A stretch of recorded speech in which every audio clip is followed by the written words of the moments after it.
this man. Bro, they're standing right next to his dead body. Isn't this like a crime scene now? They're not supposed to be here. Okay, this probably happens in a lot of crime. Once the cops show up, they're going to tell him to like, dude, you got to leave. Give him CPR. He got shot 3 times. What the fuck is CPR doing? Realistically, they should try and like stop the blood. Is that what you do? What do you do? I would probably, if I was here, I would be like, I need to get something. So he, like, where was he shot? I'm going to try, like, if he got shot in the leg, you like tourniquet it. But if he got shot in the chest, like, what do? Like, if he got shot in the stomach region, do you tourniquet that? He's dead. He died. Just before the he's dead. Police arrive, Allison and her father, Mitch, can be heard speaking over the 911 call. No, I'm not mad at you. Thank you. Come here. I'm okay. Bro, I would be like, no, I'm not mad at my dad. I'd be like, I'd worry my dad's going to go to prison, you know? Dad, you're the best dad ever. You just saved my life. Dad, at that rate, there's nothing you could have done. You saved my life. Officers from the Sydney Police Department I want to know how this unfolds. I don't know, like, the law there. arrive soon after and find Jeff waiting for them on the front lawn of the Ducros house. Who's got the gun? Who's got the gun? Who has the gun? The people inside here shot this guy here, was trying to break into their house. The guy's dead. He died. Okay, but where's the guy with the gun? The guy's dead right here. Where's the guy with the gun? Inside the house. He was the homeowner. This guy tried to break in the house. Okay. And the guy was just basically protect himself. Okay, well, the neighbor's defending the dad. Okay, you guys have your gun down? Yeah, we're right. This guy just died. Some of the newly arriving officers head inside to speak with the Ducros, who have yet to emerge from the residence. Oh, I was wondering how he shot him. They have a glass door. Oh. I thought he opened the door up and then went bow, bow. It's like he shot through the door. Find Mitch standing in the doorway. Mitch, are you okay? No. His heart. Okay. He's got. Why don't we sit? Do you want to sit down? All right. Okay. We just want to keep this area here as it is, so we don't want to move anything. Okay. Your Ring doorbell camera work? It does. Okay. Do you want a squad to check you out? Check your heart rate or anything out? Oh, I take my medicine. I didn't take it today. Okay. Do you mind at least just stepping over here? We're going to keep this this is going to technically be a crime scene right here. Okay. I'm sorry, I just answered his phone call. No, you didn't have to answer his phone call, Ellie. As the investigation will eventually reveal, James didn't just call Allison. He also left a chilling voicemail, which will... This is where the if I can't have you, nobody can shit. I didn't pre-watch up to this point. I only fucking scanned to see if it showed a dead body. Uh-oh. Because if in the voicemail he goes, I'm gonna kill you, dad's off. Dad's off. And the dad might have heard that voicemail. Yeah, okay, this is new info. I'm going to wait because 59's on the way. We're going to contact him. Obviously, this is going to be theirs. We're just going to hold tight until we see what he wants. Because I wanted to hear him talk. He didn't speak the whole time. While they wait for detectives to arrive and take over, one of the officers scans the scene. Just watch it. I see 2 brass, one in the carpet and one right there right now. How many shots did you fire, sir? 3. 3? Couldn't get it to work. It was... There it is. There's a 3rd. It's right there by the trim. Allison appears to be especially shaken by what is it? Oh my God. I remember hearing about this shit. Are you supposed to shoot more or less in self-defense? Like, that's like a thing where they'll weigh, like, if you shot him once, it would be like, you weren't that nervous. That's how they'll gauge that. Like, if you mag dump, I thought it's if you mag dump, it was like I was scared for my life.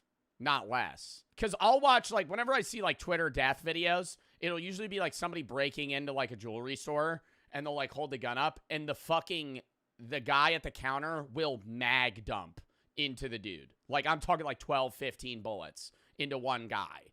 Like, shooting a dead corpse just on the ground. Best is 3 shots? Why? Why?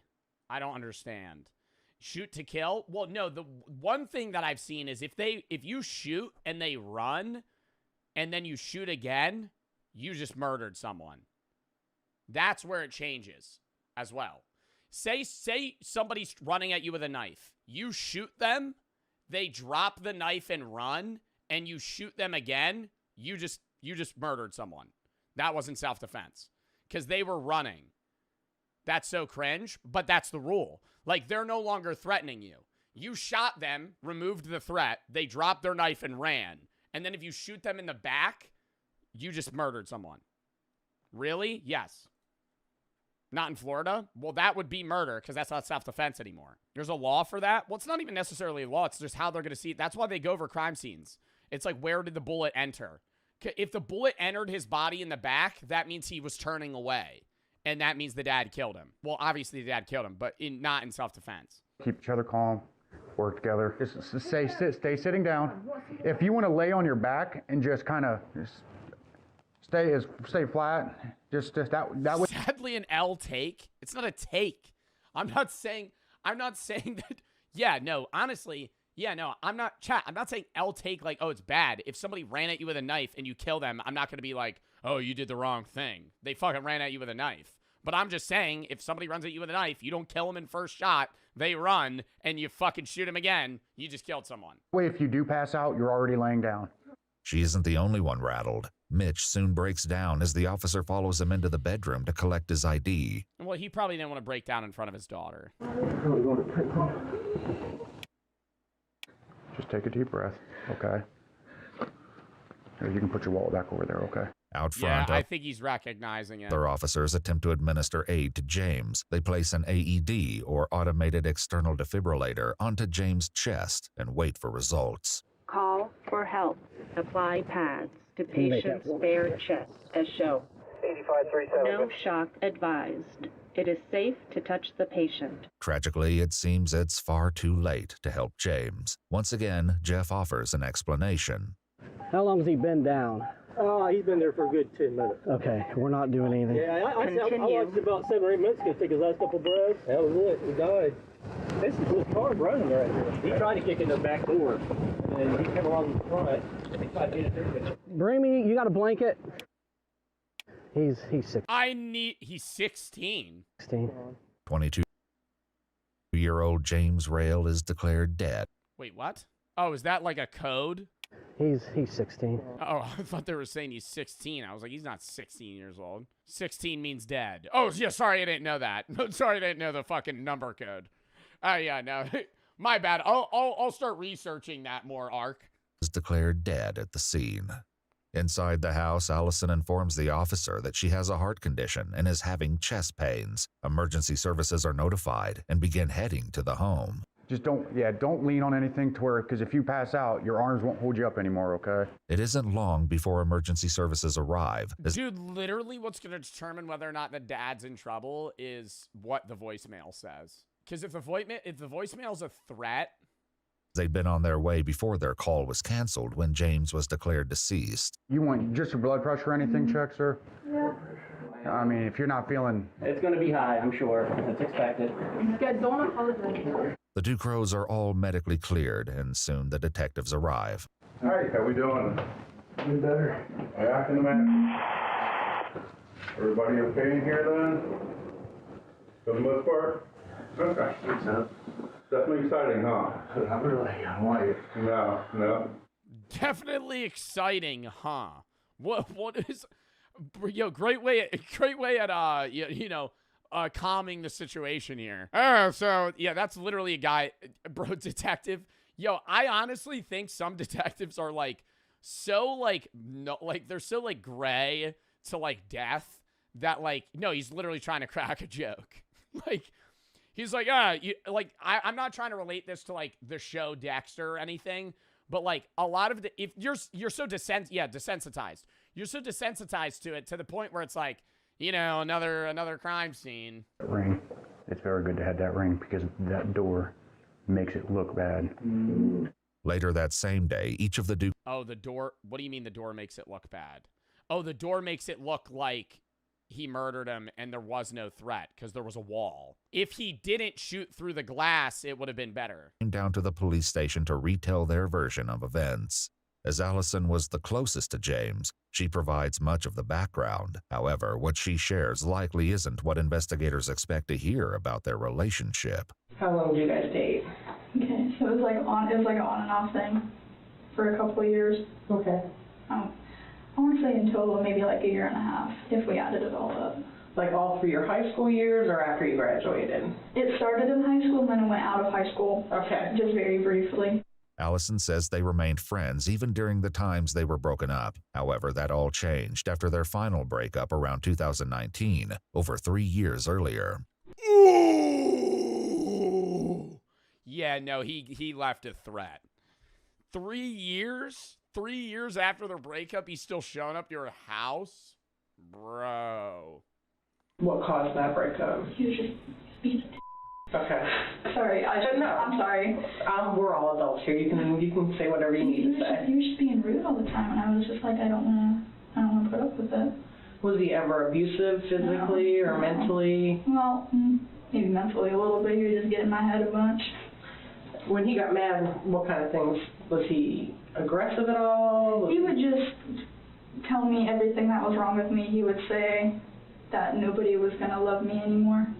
And then the voicemail or the call last night, when's the last time you had talked to him? It was either the beginning of last year or the end of the year before. Allison hadn't spoken to or heard from James in over a year. What? Over a year? That's why I didn't recognize his car. She hasn't seen him in so long, he drives a new fucking car. That is, until he called her the night before. Around 11 p.m. Oh my God, no, dude. From the dad's POV, I'm killing the guy. Oh my God. Your fucking daughter's ex-boyfriend from 3 years ago that she hasn't talked to in a year just randomly shows up to the house and tries breaking in. Oh my God. Like I'm immediately going, he's trying to kill her. James left Allison a now haunting voicemail. Hi, Allie. It's James.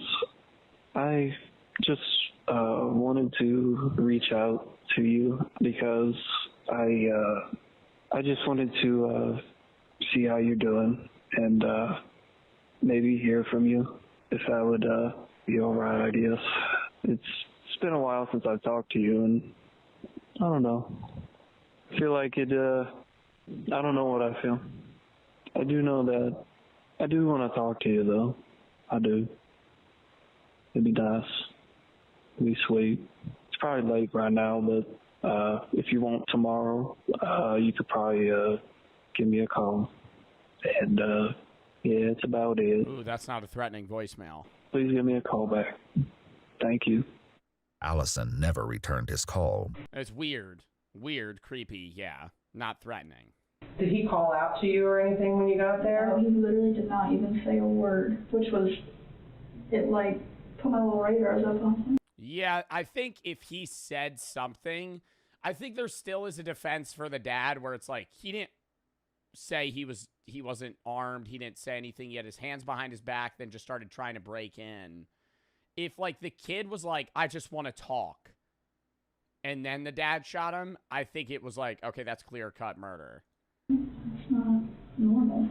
That made me kind of nervous. Went in, got my 9. And the door started popping open. I don't know how he broke the glass to the door because, like, the jam or whatever splits off. He is starting to get in. The door had to be shut when he shot because the window, it's got the holes through it in the glass. Yeah, but it's definitely forced open. Oh, it's definitely forced. I don't know if it was... Hits and bounces back. Hits, bounces back. Very good chance it did that. It looked like he hit that somebody with some force. Oh, But no, but that's literally that's what's determined. Like, the reason they're fucking talking about this is because that's determining if it was self-defense. It's like, hey, where was he getting in? I mean, that's off the door frame right there. And God damn, I hate how it's this, like, meticulous. those aren't short screws. There's 3-inch screws, you know that. And once I realized he was getting in and the door was open is when I shot. Okay. Did you shoot through the door? Or shot through the window? Through the window part of the door because the door was open and he was coming in. Following the shooting, some of the officers at the scene discussed James's injuries. Was he hit once? All you've seen in the shoulder? Yeah, left shoulder. He only got shot in the left shoulder and died? I mean, that's near your heart. If you got shot here, you would die that fast? How's the dad doing? He is shook up, but he's maintaining. From the moment we got here, he was extremely shook up. He's made several comments thinking that how bad he screwed up. The detective speaking with Allison attempts to get a little more background information about James, hoping to... I feel like Dad shouldn't have said that. Dad shouldn't have said that, though. Dad should have locked in, been like, you know, self-defense. You gotta stick. Yeah, if you shot in the lung. But no, what I'm saying is, like, when the dad was like, fuck, I'm going to prison, that's showing guilt and, like, not a kind of admission to a crime. He's showing remorse, but it's not like, oh, he didn't say, I feel bad, I killed him. He went, no, I'm going to jail. Do you know if he was on any drugs, or has he ever done any drugs that you know of? He lived on drugs. Okay, do you know what his drug of choice is? He liked to do acid a lot. As this interview ends, Mitch makes a request. I want to see if they got any other questions they need me to ask you or anything like that. And then if they do, I'll be back in. If not, I'll send Oh my God, no, the video's about to end, bro. I need to know. As quickly as possible. I know you said you didn't want to be in here alone. Don't make it long, please. According to news sources, a grand jury eventually decided not to indict Mitch Ducro on any charges related to the death of James Rail. I think that's fair. I don't think the dad should have shot him, but I don't think he should have gotten charged with murder. I think that's a shitty situation where the kid should have announced him. The kid shouldn't have shown up to the house to begin with. Should have announced himself, and then trying to break in, you're asking to get shot. Ring camera is the single best investment that a man could have made in his entire life. Yeah, because that would have been a lot harder to defend without it. Imagine dying over some girl, and in your last dying breaths, you hear the neighbor say, oh, yeah, he's a goner. Yeah, dude. No, literally. Like, they were standing over his body as he was breathing. He might have not been conscious, though. He was silent the whole time with his hands behind his back. As far as he knew, he could have been armed, although he wasn't. That's what I'm thinking. Like, he's wearing a big coat on a summer day with his hands behind his back. Fucking baggy shit, like he's hiding something. Imagine seeing a dead body in your neighbor's driveway and walking directly into an active crime scene and just being like, yep, he's dead. I feel like that would be a lot of neighbors, though. I'm not going to lie. I don't think that was like, I don't think this neighbor is like a special case. I think that would be like a lot of neighbors would be like, what happened? Just like nosy. Definition unhinged. If you could act that aggressively in front of her parents, I could only imagine how aggressive you would act in private. That's what I'm also thinking. Is like, if he was like, I want to just talk and then would get more psychotic, it would be different. Like, if you're in front of the parents and the mom and dad of the girl that you want to be with they're actively like, James, leave. James. And the mom's like crying and screaming and you're still trying, like, okay, what's happening in your mind? Like, you're going to fucking get to this girl and the dad and mom are going to be like, yeah, you're a good guy. No. They're going to go, what the fuck, dude? You just try to break into our house. Next video.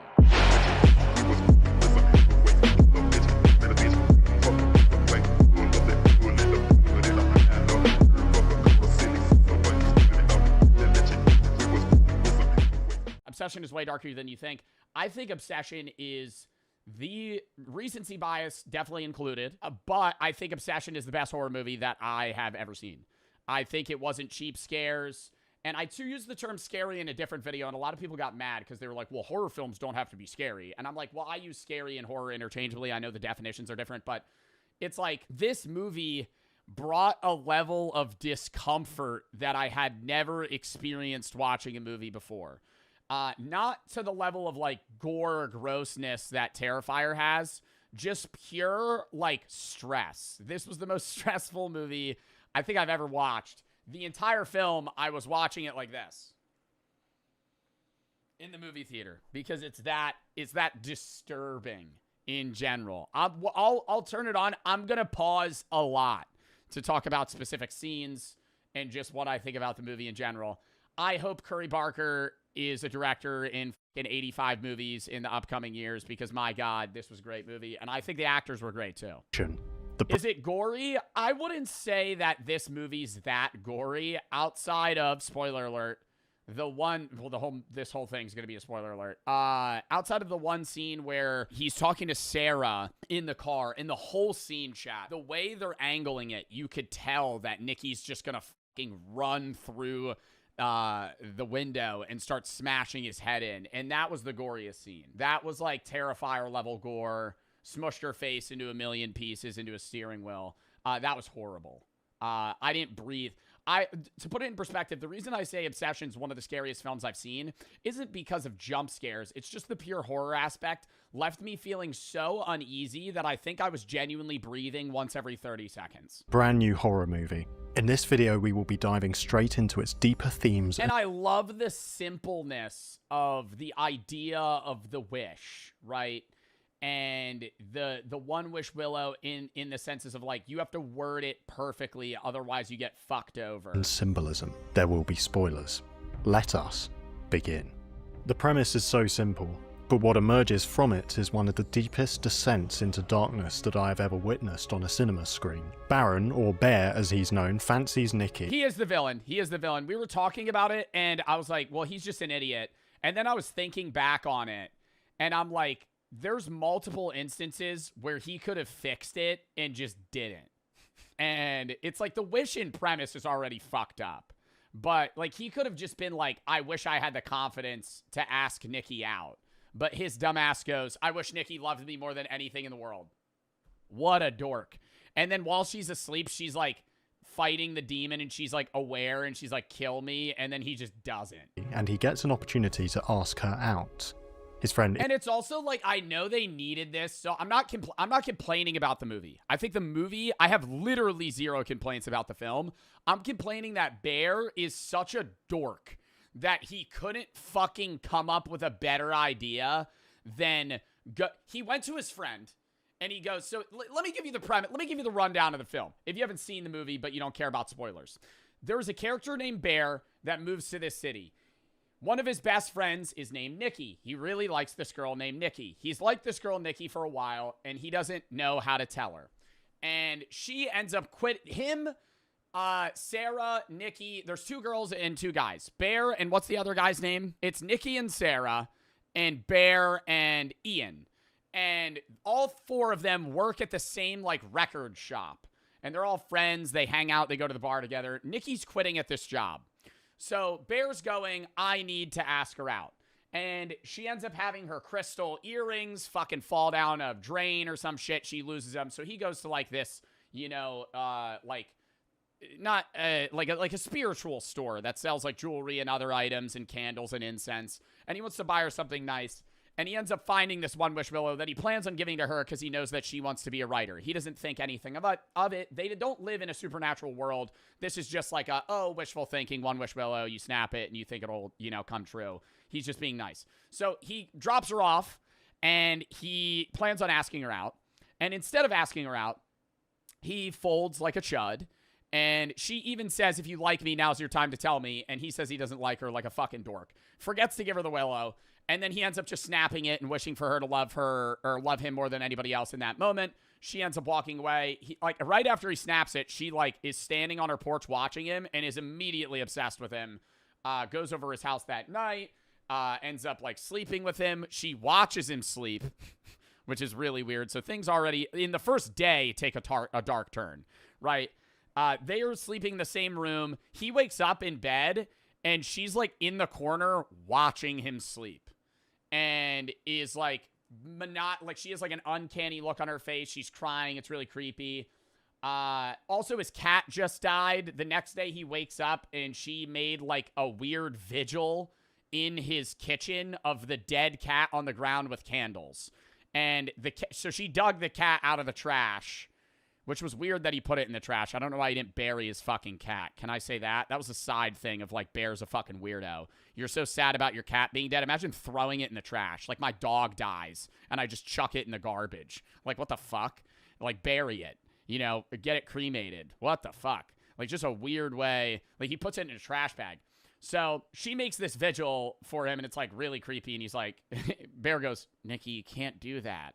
Already I'm going, this motherfucker's not realizing this girl's a psychopath because of his wish. So it takes him a while to understand. And she ends up like she doesn't have work that day. It's like her last week. She like put in 2 weeks. Or they go to work together that day actually. And she's like really in love with him, just watching him all day. And Ian's like, what the fuck, man? Like, she wasn't into you a day ago. He's like, I don't know, man. She just loves me now. It's like, I guess I did the fucking right thing. And Ian's like, you're taking advantage of her. she's like clearly going through like a drug problem or something, because it's like, this woman didn't love you like that. And he just doesn't give a fuck. They end up like fucking, and it's like the weirdest sex scene you've ever seen in your entire life. No emotion. She's just making the noises, and you could tell that she's like possessed. So really creepy. I think that's the night where she actually watches him sleep. And then he tries to go to work the next day, and she's like crying and smiling and crying and smiling, just like a really emotional person, like to a point where it's like abnormal. Like she gets angry, then sad, then happy, then loving, all in the span of like 30 seconds. And then she's like, well, you don't have to go to work. He's like, I have to. He turns around, the whole door is duct taped shut with like 9 rolls of duct tape. Like she tried to blockade him in, and he's like trying to open the door, and it's really funny, like comedic relief. He's like struggling to open the door, and she's like, oh, well, you don't have to leave if the door won't open. He's like, no, I got it. And like rips it open. I'll rant more about the story as we go on, but that's like the base premise. And then it just gets worse and worse and worse and worse and worse. Should I just do a summary of the whole movie or before we start, or no? We'll do more as we go. Ian is egging him on. Even Nikki. Oh, yes? Okay. So this will be Joe Bart telling the story. As he goes to work after she duct tapes the door shut, she stands in place the entire time she's gone and pisses and shits all over herself. She vomits all over herself. She's covered in like a weird goop, and she doesn't move for like 9 hours. He comes back, and there's actual feces on the floor, and she's like, oh, you're here. And he's like, ew, what the fuck? And she's like, oh, don't worry, I'll clean it. I'll clean it. He wants to go over Ian's house that night, but Ian's like, Nikki's clearly obsessed with you. Nikki can't come.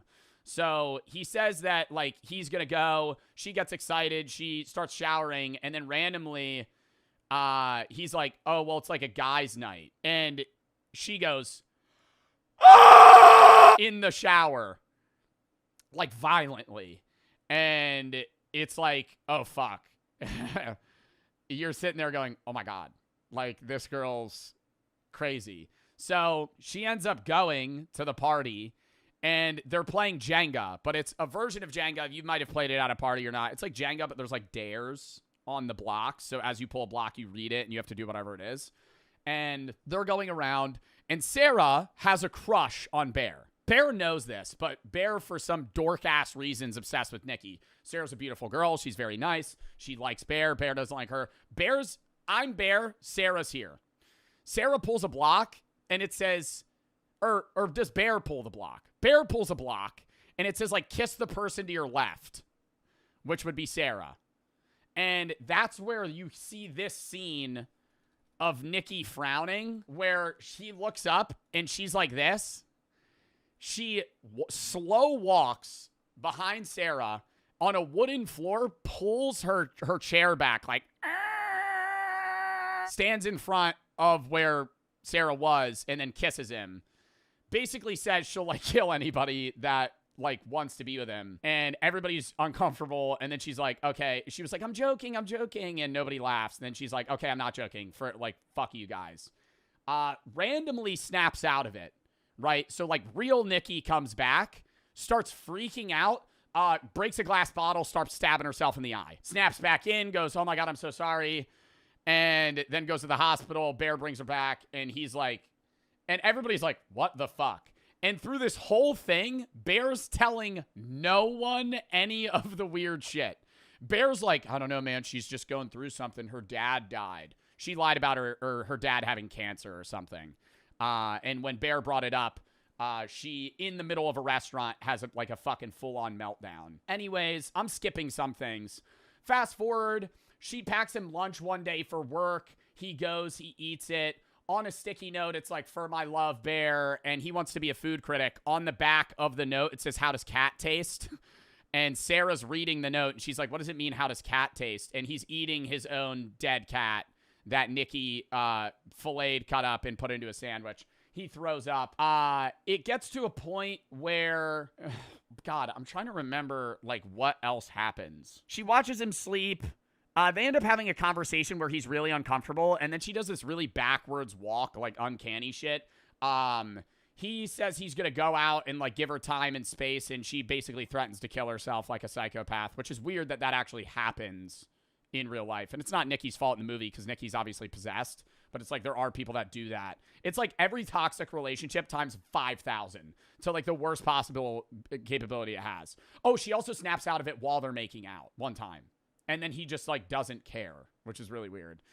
He ends up realizing it has to do with the wish. He calls the One Wish Willow hotline, in which the guy goes, you can't undo a wish. And he goes like, well, can I get another one? And he goes, well, you get one. And so Bear goes, well, what do I do?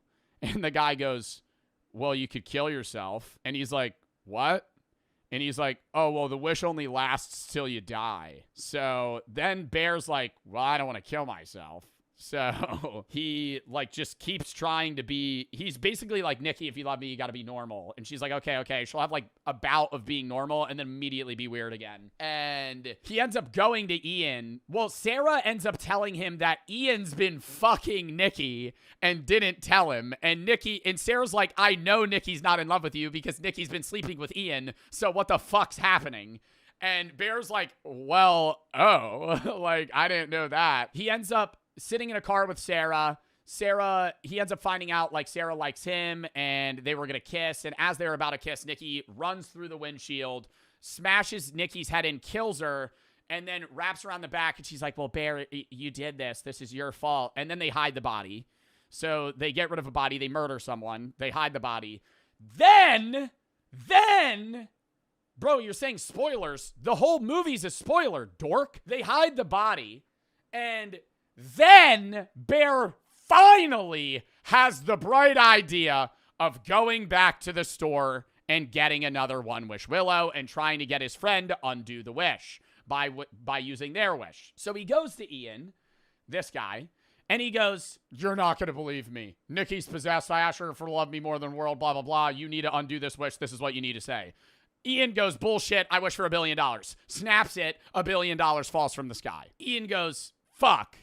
And Bear goes, fuck. Bear's next bright idea is to buy another One Wish Willow and bring it to Nikki and say, Nikki, wish that you never loved me. Go to a homeless person, give him $20 and go say this and snap the stick. Are you a fucking idiot? I'm going to buy 100 of those One Wish Willows.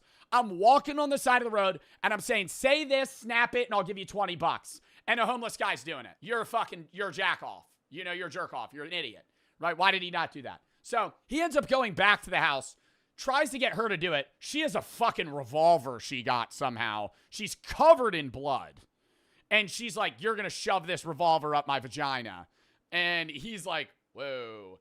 Ian comes in the door and goes, dude, it's $1 billion. It's real. Bang! She kills him. So now both of his friends are dead. And she like lays on him crying. And he's like, I'm going to go to the bathroom and freshen up. She tries breaking in. And then Bear has the gun. He is going to shoot himself, chickens out, ends up swallowing a bunch of pills. And as he's about to, he swallows a bunch of pills so he ODs. And he tries to gag himself to throw him up because he chickens out. But as he chickens out, you hear the One Wish Willow snap. And then he goes, and Nikki wished for him to love her more than anything in the world. So he doesn't throw up the pills. He goes, they make out, they're all demonically in love with each other, and then he ODs, as he would, because he took fucking 40 pills, and dies. And right before he, fully dies and his heart stops, Nikki has a gun in her mouth, and she's about to fucking kill herself, and then snaps out of it because he's dead, and then she just screams, and the movie ends. Did I miss anything? He herself is nudging him to... I don't know. Now let's watch an analysis, and we'll get more in depth. Ask the question. Nikki, wait. I was gonna ask you, What? I lost my train of thought. What else? Oh, he's such a loser, man. It's just like, it pisses you, the whole time it pisses you off. You're like, just fucking say something. Oh, just say something. Hey. But he finds himself unable to ask, cursing himself as Nikki walks away from his car. The incest poem? Oh, when they were at the party, Nikki pulled a block and then read a really weird poem about, if you don't fuck me, I'll cut your dick off and shove it inside me. And then she was like, only a branch from a willow tree could conjure or some shit. Yeah, it was really weird. And towards her house, he takes out his... Yeah, in front of everyone, she reads a poem basically being like, you're gonna fuck me tonight. Like, One Wish Willow, a novelty toy that he bought at an occultic store. And that's when he makes his one wish. I wish Nikki Freeman loved me more than anyone in the entire world. like, why would you say it? Why would you word it like that? Like, if I had that and I had a crush on that girl, I'd be like, I wish me and Nikki were dating. It's not like you could wish that. You'd be like, oh, I wish I had the confidence to ask her out. Boom. I wish she found me attractive. Like, boom. And then you work off that. Like, And then he snaps the stick. Well, it's a classic case of be careful what you wish for, because this ritual is devastatingly effective. Or is it? We'll get to that. It seems to possess Nikki's body with a spirit, or a doppelganger, with an insatiable desire to be united to Bear. And the torment that this brings about actually expresses something of the biblical understanding of judgment. You see it in Romans 1. God's judgment on humanity, in our fallenness, in our rejection of him, is to hand us over to our wicked desires. It turns out that getting what we want in our fallen state is hellish. Of course, the Bible doesn't end there. There is a light shining in the midst of that darkness. There is a saviour. In the film, what unfolds is incredibly bleak. It's an out-and-out tragedy, but I think it leaves us with a longing for something more. I love this. I love this movie. Like, it's filmed so well too. Like, down to the camera angles, man. Like, this scene where Sarah and Bear are talking, and it's not panning, like, if you're the car, it's not panning like this. It's going... So it's catching their perspectives. There's two cameras, and it's like as they talk, it pans, and you just see, like, the window, and you know something's going to happen. Like, I remember I leaned over, and I'm like, one of these motherfuckers is going to die right now. Like, somebody's going to come crash the party. The occultic store where Bear purchases the One Wish Willow is called the Green Man. In modern New Age circles, the Green Man has become regarded as a pagan fertility symbol. But actually, going further back in time, the Green Man has been a prominent symbol in Christian art and architecture. In the medieval collection of tales, The Legend of the Rood, there is an intriguing story of Seth burying his father Adam, the first human being. According to the story, while Adam was dying, Seth placed 3 seeds under his tongue. These sprouted and grew into a tree, nourished by Adam's decaying corpse, and the wood from that tree was used to make the cross on which Jesus, known as the second Adam, was crucified. So the Green Man, however it's appropriated nowadays, is a Christ-haunted symbol. The possibility of curse being lifted, of life coming from death, hangs in the air for much of the movie, and we as an audience, as we continue this blistering descent into darkness, our yearning for resolution alongside the characters grows ever stronger. Anyway. The best thing that I saw somebody come up wish-wise, like monetarily, isn't wishing for $1 billion. It was somebody saying, I wish for a credit card that has no limit, only I could use it, I can never lose it, and I can buy anything I ever want with it. I can pay anything I want with it. So it's like you basically phrase it to where it's like, I don't have money, but I have the capability to buy anything I want without fucking up the economy. Like, you don't have to manage money. You don't have to do anything. You just have a card that's like associated with your being that you could just buy anything with. Bear visits this shop, the Green Man store, rather Isn't that more than one wish? No, not if you word it in the right way. aimlessly. At first he's looking for some crystals which might help to provide good vibes with Nikki. But then he happens to notice something else, a box of One Wish Willows. And he buys one on a whim. There's this writing on the box. The front says, One Wish Willow, amaze your friends. You only get one wish. And the back says, spark the middle and break in half. Usage, open the package to a magical jingle and a fun pop surprise. Hold the One Wish Willow gently, break it in half and state your wish clearly. Wait up to 24 hours for your wish to come true. Disposal. After granting your wish, the One Wish Willow loses its magical properties. Now that's fascinating. The text implies that you should state your wish before breaking the stick in. How are you going to pay off a credit card? It has unlimited money. I wish I have a card that has unlimited money. It'd just be like a card that gets you anything for free. Half. But Bear states his wish and then breaks the stick. It's a subtle detail, and I'm not saying that everything would have panned out okay if Bear had only followed the exact order on the box, but it's notable nonetheless. On the right-hand side of the box, Oh, you break it, then say your wish. so we can just about see that the company is called Tabby Cat Curiosities. That of course has personal resonance for Bear because the film begins with his cat Sandy dying after getting into a bottle of oxycodone, a highly addictive painkiller. There's even a website listed above the logo, www.tabbycatcuriosities.com. I tried going to the website by the way, but it didn't work. And beneath the logo, the box says, "Contact us if you have any problems or questions with your One Wish Willow products. Please contact our customer service number at 1-323-747-7118. We're here to help." Shall we see what happens if we actually call that phone number? I haven't tried this. I feel like it's gonna go to nothing. It's ringing. Why does he have a flip phone? Hey, you've reached the One Wish Willow hotline. No way.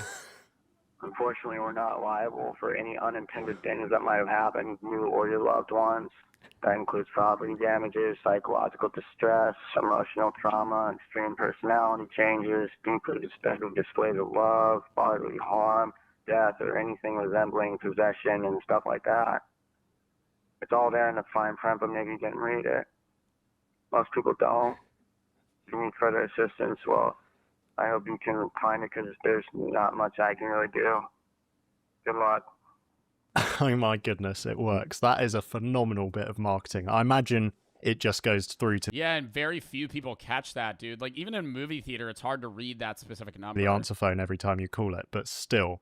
On the subject I'm not calling it. to the phone number, I might be wrong about this. I need to check when the film comes out on streaming, but when Bear rings the helpline, I'm almost certain that he dials a different number to the one that's on the back of the box. If I remember rightly, he actually dials something like 10234567. I might be wrong about that, but I was watching the cinema screen quite carefully, and I'm not calling it. that's what my brain took in. If it turns out to be wrong, obviously disregard this section of the video, but if I'm right, that would be another intriguing departure from what's written on the box, contributing to this sense that we as an audience can't be entirely sure of what we're seeing. The box is naive and playful in its packaging. The reality is much worse. On the subject of consecutive numbers, it's notable that when Bear wakes up in the middle of the night, and Nikki starts acting really creepily, the time he wakes up is 3:45 a.m. Many have noticed... Isn't that like the ghost hour, or like when everything becomes like... Don't they always say, I don't know if it's like folklore or movies or what, but people always say like the waking hour for ghosts is like between 3 and 4 in the morning. That this time might be a reference to the witching hour. Yeah. Some Christian traditions have regarded 3 a.m. as the devil's hour because it's an inversion of 3 p.m., which is traditionally believed to be the time that Christ died on the cross. So the film might be picking up on some of those things.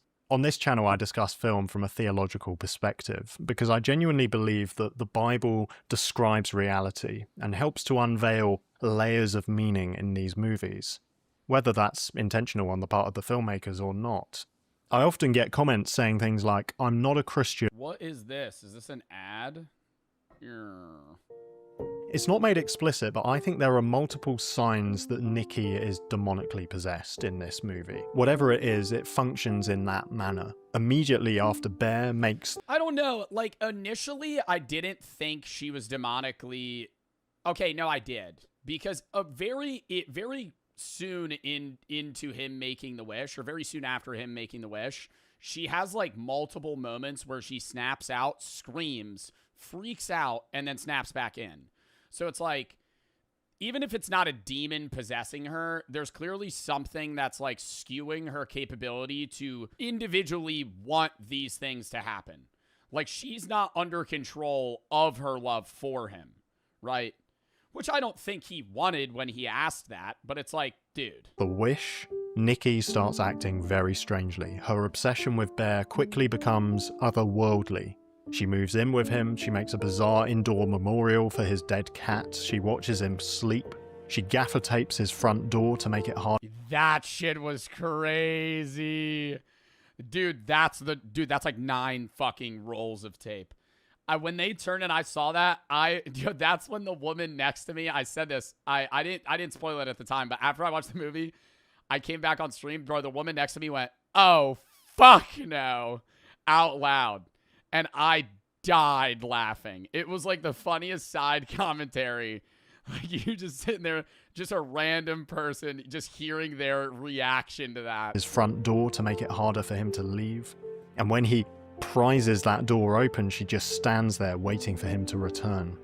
Oh my God, she poops. Oh my God, it was disgusting. Like feces on the ground, pissing, shitting all over herself. So creepy, that building sense of dread as Bear does his day of work. And then how will he find her when he returns home? Will she have changed even more? While he's at work, he opens the packed lunch that Nikki has made for him, and inside are 2 Polaroid photos. The top one is a photo of Bear with— Oh my God, and the other one, dude, it's just him sleeping, and she's like fucking taking a picture of it. a heart and the caption, "You." The second photo depicts both of them lying next to each other, and the caption chillingly says, "Not me." And that's a sign that the real Nikki is trying to signal to Bear. The Nikki who is obsessing over him is not the real Nikki. The real Nikki is trapped somewhere within. The sandwiches. I think the biggest turning point that fully submitted Bear as like a horrible person is when she was like, "Kill me," in her sleep, and then he just didn't do anything. I'm not saying he needed to kill himself. I'm not saying he needed to kill her, but he just kept trying to band-aid it, where he was like, "Oh, you know, you just have to be normal." It's like, bro, clearly she's possessed. Like, I don't think I would have killed myself, but I think I immediately, after she fucking pissed and shit all over the ground and put a sigil of the cat, I immediately would have gone to the store and started asking people to make the wish to reverse it. Like, I would have tried to, like, stop then. In the lunchbox are filled with the meat of Bear's deceased cat. He did say, "What's so bad about being with me?" Yeah. Grim. Is that the sort of thing that a person who genuinely loves Bear would do? No. It's bizarre. It's disturbing. It's a form of torment. I think throughout this film we are seeing a demon's torment. Bro, and the shittiest part is when you think, like, the movie ends and you're like, "Oh, fuck, Nikki snapped back into it." Bro, Nikki now is going to go to jail for the rest of her life because nobody's going to believe that the One Wish Willow is real. And she already used her One Wish Willow, so she can't get out of this, right? She can't go to the store, buy One Wish Willow, and get out. She's going to be charged with triple homicide. She's going to be charged with killing 3 people. Like, It's masquerading as being in love with Bear. The demon can keep up the act to some degree, but the mask slips quite catastrophically in a lot of places. Does your dad really have cancer? No. No. No. No. What? No. No. No. No. No. No. No. Don't do that. Bear is beginning to panic, so he yo, that scene was fun. Yo, I don't think that's my favorite scene, but that's like, oh my God, in the middle of the restaurant, everybody turning. Holy shit, the pure panic you would have. he calls the helpline on. Because it's not like scary. It's like, oh my God, this is like the worst thing you could do at a restaurant. The back of the box. And like the staff that we encounter at the Green Man's store, Just the like a child meltdown. person on the other end of the line is worryingly laid back. He sounds bored. What's up? I was calling to see if there's a way I can alter a wish. Like to cancel your wish? No. It's okay to keep the. I just want to know if I can. Ah, see, right there. Right there. Right there, bro. Yes. What? He got that, bro. You asked for a girl to fall in love with you. She stands in place for 9 hours, duct tapes your door shut, and poops all over herself. And you're like, nah, I could fix this. Whoa. Like, alter it a little. I'm sorry, we don't really do that. No? If you have any questions about how the wish... Why would you not cancel it? Well, he can't cancel it. I'm saying he just didn't say... He should have said, yeah, I want to cancel it. Either way, later on in the conversation, he goes, well, the only way you solve this is if you kill yourself. Works, if you read the back of the box. Is it even real? Yeah, it's real. No, I know that is her love real?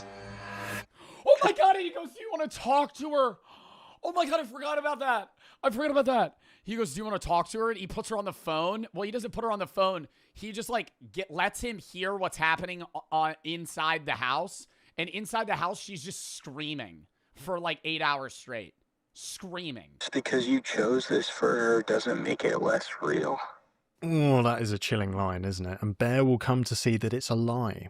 The obsessive love for him that is being expressed through Nikki's body is not genuine, it's demonic. And therefore it's not love, it's a fleshly, all-consuming addiction. That's what Bear has unleashed. It's also on this phone call that Bear learns how he can break the curse. So she's just stuck like this forever? Well, yeah, I mean, as long as you live. As long as I live? And then something even more disturbing happens. The man on the other end of the line offers Bear an opportunity to speak to Nikki. We hear her anguished screams over the phone line. Is that the real Nikki? Oh, I didn't even think about that. I didn't even think about that. I was thinking that when he put Nikki on the phone, it was just actual Nikki's like body talking. I didn't think it was like, oh, her trapped in her own brain. It's real Nikki. The one who has been imprisoned and suppressed by Bear's wish. Perhaps. At Ian's house party, Nikki silences everyone through a dark, incestuous retelling of Hansel and Gretel. So it's really weird. It's about Gretel seducing Hansel, basically. Again, it's so carnal. It's pure, self-centered obsession, not self-giving love. And it ends with Gretel saying, "Hansel is my soul, a love that only the branch of a willow tree could conjure." A love only the branch of a willow tree could conjure. And that line is Yo, and after all, that's what I also can't believe. Like the friends saw Nikki have that meltdown, stab herself in the eye with a glass bottle, and then like next day they were just like, yeah, that was weird. I feel like if I was friends with Nikki and Bear, I'd be like, yo, dude, you got to put her in like a 5150 hold. Like, you like, she needs to be in like a padded room, man. Like, this is not normal. Like, what the fuck? Delivered knowingly. But he doesn't. They just go back to work and they're like, I want to talk to you. Nikki's not for you. Nikki's not sane. The Bear. What? I think the demon knows. I'd be like, bro, she just stabbed herself in the eye. What's a 5150 hold? Where you're basically forced to like be in a hospital because you're a threat to yourself. Exactly what's going on. It's tormenting the real Nikki, suppressing her, and it's also tormenting Bear. The party ends with Nikki stabbing herself in the face with a broken bottle. Is that the real Nikki, piercing through, desperate for her torment to end? Probably, because later that night, when Bear gets out of bed, Nikki is asleep. And in that state, we seem to get another moment of the real Nikki piercing through. She begs Bear to take her life, to release her from this torment. And this moment reminds me a bit of The Exorcist. When the young possessed girl Regan is asleep, the priests find the words "help me" engraved onto her belly. That sense of the real Regan who has been suppressed by the demon, piercing through, crying out for help. And a key dimension of the film is that the protagonist, Bear, is actually a really horrible character. He says to the real Nikki something like, "It's not so bad being with me, is it?" And then he leaves the room. Part of him wants to keep this going. He doesn't love the obsessive version of Nikki. He's scared of that, obviously. But equally, he doesn't want to listen to the real Nikki. What he really wants is someone in between, which again would be a figment of his imagination, a fantasy. The car scene is truly shocking. Bear and Sarah share a genuine moment of connection. She's this figure who has quietly loved him all this time, and Bear starts to recognize that and possibly even reciprocate it. Yeah, and that really like annoys me. It like really annoys me because I'm like, bro, if he didn't do the One Wish Willow shit and then went to work for like a week, Sarah probably still would have confessed her attraction to Bear and they would have been dating. Like, and everything would have been fine. Like everything would have been fine. He would have moved on and he would have gone, Nikki's not for me. You know? But at that moment, the possessed Nikki arrives to smash Sarah's head with a brick. It's deeply... Oh, it was with a brick? I thought she just smashed her head into a steering wheel like 15 times. traumatic to watch. But when he gets home, things are truly out of control. The house has been turned into this horrifying shrine. Sarah's corpse has been placed on a chair, and all her clothes have been removed. Oh, I forgot about that. Oh my God, I forgot about that. Oh my God, I forgot about that. Holy shit. Holy shit, I forgot about that. Oh my god, yeah, she stripped her naked, and then she's like just like a mangled corpse, just like butt naked in a fucking chair. Nikki is now wearing them. That sense of She wore her hair. Trying to steal the love for Sarah that Bear might have had and claim it for herself. This brings us to the ending. Bear locks himself in the bathroom. He tries to kill himself with a gun, but finds himself unable to do it. So he then reaches for the oxycodone pills, the ones that killed his cat. Is this a redemptive, heroic final act? Is he choosing to sacrifice his life in order to set Nikki free?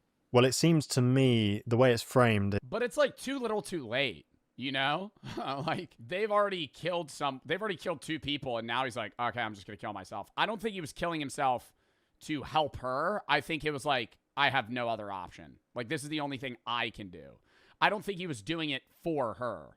I think it was like, oh shit, well my life's fucked now. Is that it's actually a total last resort, and it's more about setting himself free. Nikki being set free is a kind of byproduct for him at this point. And one of the reasons I think that is because he does eat the pills, but then he seems to change his mind. He tries to make himself vomit. But before he can, Nikki finds the One Wish Willow and makes a wish. Presumably, and it makes a little sound. It goes like, that Bear would be as obsessed with her as she is with him. And he emerges from the bathroom. They kiss, but then she realizes that Bear is dying in her arms from the overdose. The possessed Nikki is devastated. Why? Well, I suppose it's kind of obvious. She's still living under Bear's wish, and therefore she's still infatuated with him, obsessed with him, devastated to see him dying. But if she is in fact demonically possessed, as I've interpreted throughout this video, I don't think the demon is in love with Bear, and that's why it's sad. I think it's sad because it realizes that it can no longer torment Bear. Now, it may also know that it'll be expelled from Nikki's body once Bear dies. It'll no longer be able to torment her either. I don't know, because it was, yeah... I don't know. I don't want to say it doesn't feel like a demon, because part of me just feels like it's like a brain worm that's like attached to like Nikki's consciousness that like forces her to feel these weird bouts of like love and obsession. And then when she snaps out of it, it is her, and she doesn't have that like attachment. But then it's also just like, well, what's making her do this weird shit? Like, because even if you were obsessively in love with someone, you wouldn't be like cooking their cat and feeding it to them, you know? Like, that's not obsession. That's just, like, demonic. Like, what is that? That he's dying. Like, that side of it makes you think that there is, like, a demon involved, because it's like, if she was just obsessively in love with him, she wouldn't do that. So anyway, Bear dies in Nikki's arms, and the possessed Nikki... Like, I could see obsessed Nikki killing women that are obsessed with Bear, like Sarah, or not obsessed, but in love with Bear. Like, that doesn't confuse me as much as, like, why are you giving, like, you, like, there's no world where, like, somebody that loves Bear that much, even more than anything, would be like, okay, he's gonna want to eat his cat. He prepares to it's like psychotic. Take her own life as a result. It's like a perverse retelling of the end of Romeo and Juliet. But at that moment, the curse is lifted. Bear's death ends the effect of his wish. And then... You know that's not how they originally wanted to end it? There was, like, a few things. I heard, number one, that the movie was supposed to have more gore, and they had a... I don't know if this is true. But I heard this. The other two things I'm going to say are true. I heard that the movie originally was supposed to have more gore, but it was going to be rated NC-17, which means that it's, like, worse than rated R, and then people wouldn't be able to watch it as much, so they had to remove stuff. I heard that the original ending was not supposed to be her surviving. It was supposed to be her killing herself. And they only did one take. The ending is one take. Like, they only filmed that ending once, but they liked it that much that they did it instead. And then what was the other thing? There was something else. I might remember. The real Nikki finally comes to.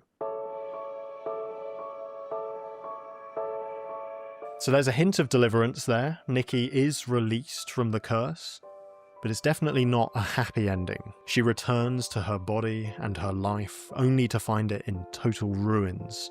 Sarah, Ian, and Bear are all dead. This friendship group, utterly ruined by this careless wish. So to return to the title of this video, what is the real horror of obsession? Well, to me, it resides in a simple question. Did Bear get his wish? Well, I think the horror, like the fear factor of the movie is that it's not, I think any movie where the horror resides in something that is human but off is always more scary. Like the uncanny is always more unscary or more scary than something that's like a monster, right? Like a demon or a being that's like haunting you, like the boogeyman, is not nearly as scary as something that's like Nikki, where she's snapping in and out of being like human, and the scene where she's just like uncannily staring at him at night in the corner of the room's terrifying. Where she fucking snaps in and out of it, and she's walking backwards and like poetically talking about how she's gonna kill herself and her blood's gonna go cold if fucking Bear leaves. Like that stuff, it's like it's taking like real world relationship obsession and then amplifying it to a level that's like uncannily scary, so it feels more fearful than something that's too outlandish that it's like, okay, this is, you know, it's fucking Edward Scissorhands, you know, it's a Texas Chainsaw Massacre. Like, sense, yes, his wish was very clear, that Nikki would love him more than anyone. It's realistic. Well, I don't want to say realistic because like One Wish Well doesn't exist, but like the stuff that she does, someone could do, you know? Like all of the things that she does, somebody could act like that. No one else in the whole wide world. I wish Nikki Freeman loved me more than anyone in the entire world. Bear, I love you so much. I don't think I could live without you. You love me more than anyone in the world? Yes, more than anyone. He gets what he wants, and he doesn't like it. But then you could argue that Bear doesn't actually get his wish. Because if, and I think it's a big if what he truly wants is a mutual, meaningful connection with Nikki, that's not what he gets. The possessed Nikki is a counterfeit, a distortion, robbing her. No, she doesn't love anything about, like, she loves him, but there's no reason, right? Like, if you love somebody, you could be like, I love them because of this, and I've built this love over time. It's just like, it's not love, it's obsession. That's why it's the name of the movie. Of agents. So the wish comes true from a fleshly perspective. It produces this carnal obsession, the inevitable outworking of a selfish desire that doesn't truly value the other. But the wish doesn't come true from a spiritual perspective. It doesn't satisfy Bear's ultimate thirst for meaning and intimacy, even if he thought and wished that it would. I think this movie has a lot to say about how devastating our modern inability to define love can be. We often deify that notion of finding the ideal romantic partner, the one, where we believe that other people can satisfy our ultimate longings. That has two problems. The first is that we can end up loving someone selfishly and instrumentally, you know, not for their sake, but for what we can get out of them. That's one problem. The second problem is that it places a burden on relationships that they were never designed to carry.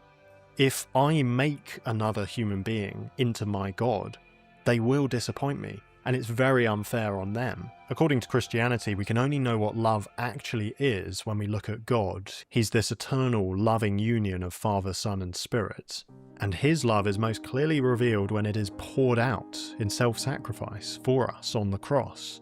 True love is self-sacrificial, not self-serving. And that should then flow into our relationships with others. Christians call one another brothers and sisters in Christ. He is the basis for our love, and we are called to invite others into that love. And many Christians get married.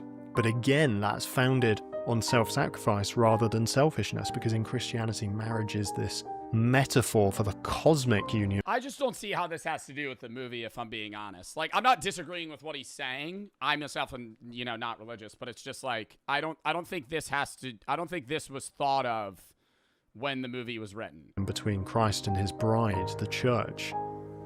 I don't know what you make of all that, but I'm sure we can all agree that obsession is an absolutely devastating portrayal of a relationship. And I wish I could say to both Nikki and Bear that they are made for so much more than this, that there is a much greater love. And if Bear knew... I like the yap. No, I like how he's intertwining it, but it's just like, I don't think that was what the meaning of it was. That love, he would not have wished for Nikki to be compelled into loving him, because loving her would actually look like honouring her and laying down his life for her. This film really rattled me. I watched it with my friends Ethan and Sonny at the cinema, and we discussed the film at length afterwards. It was one of the only movies where I left and I thought about it for hours after in years.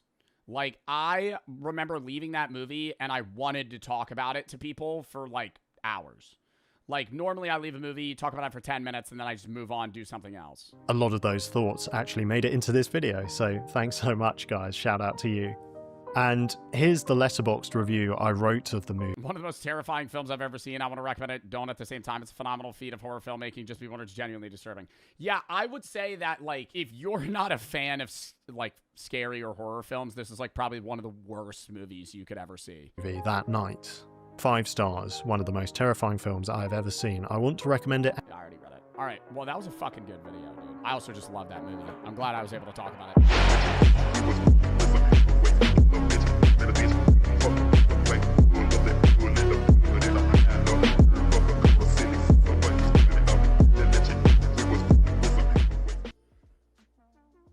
Peep the macros. 1 can, 900 milligrams of sodium. Which I've eaten canned octopus, and that shit, surprisingly not bad. It ruined my toothbrush. It made my smell, like, if it tastes like shit, dude, that's fine. Like, I just need to be able to chew it. If it's chewy, that's good for like 30 seconds. That was that through and through. It literally just felt like I was eating fucking, like, gristle on a steak. So rubbery. Exact same taste as the octopus. Exact same taste as the octopus. The taste was a 4. Maybe a 3. The texture was a 1. That was bad. Now, if I could grind this up with, like, rice and just fucking rip it, bulk meal. I mean, bulk meal. Lean meat. 40 grams of protein for a can. The fuck? That shit's awesome. All right, now we get to round it off with something that's happy.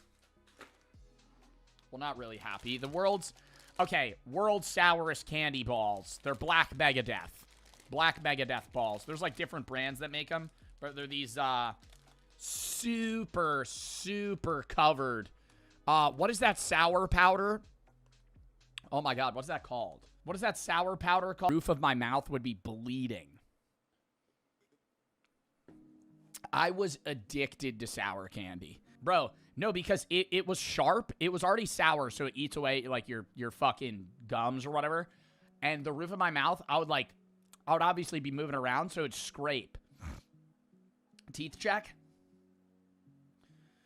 Well, that was fun. That was an interesting food gauntlet. Should we do another one at some point in the future? Surely could. You know how many gross things I could probably fucking eat? 1 million. You know how many weird canned ocean creatures they have? Probably 1,000. So, you know, we did that because of the F Cancer charity stream. We might run that back in the future with other food, but I think it was overall a success. Overall success. Now, did I kind of wimp out on the Bulldog ramen eating all of that? Yeah. Did I not eat the surströmming? Yeah. I don't think there's an amount of money that I would have eaten that surströmming. Like, I would have been eating my own vomit for me to get that down. So, you know, it was great though. It was great though. Anyways, chat, we're still going to be streaming. We're going to play games now, but I have to move all this shit out of the way. So that might take me a minute or two.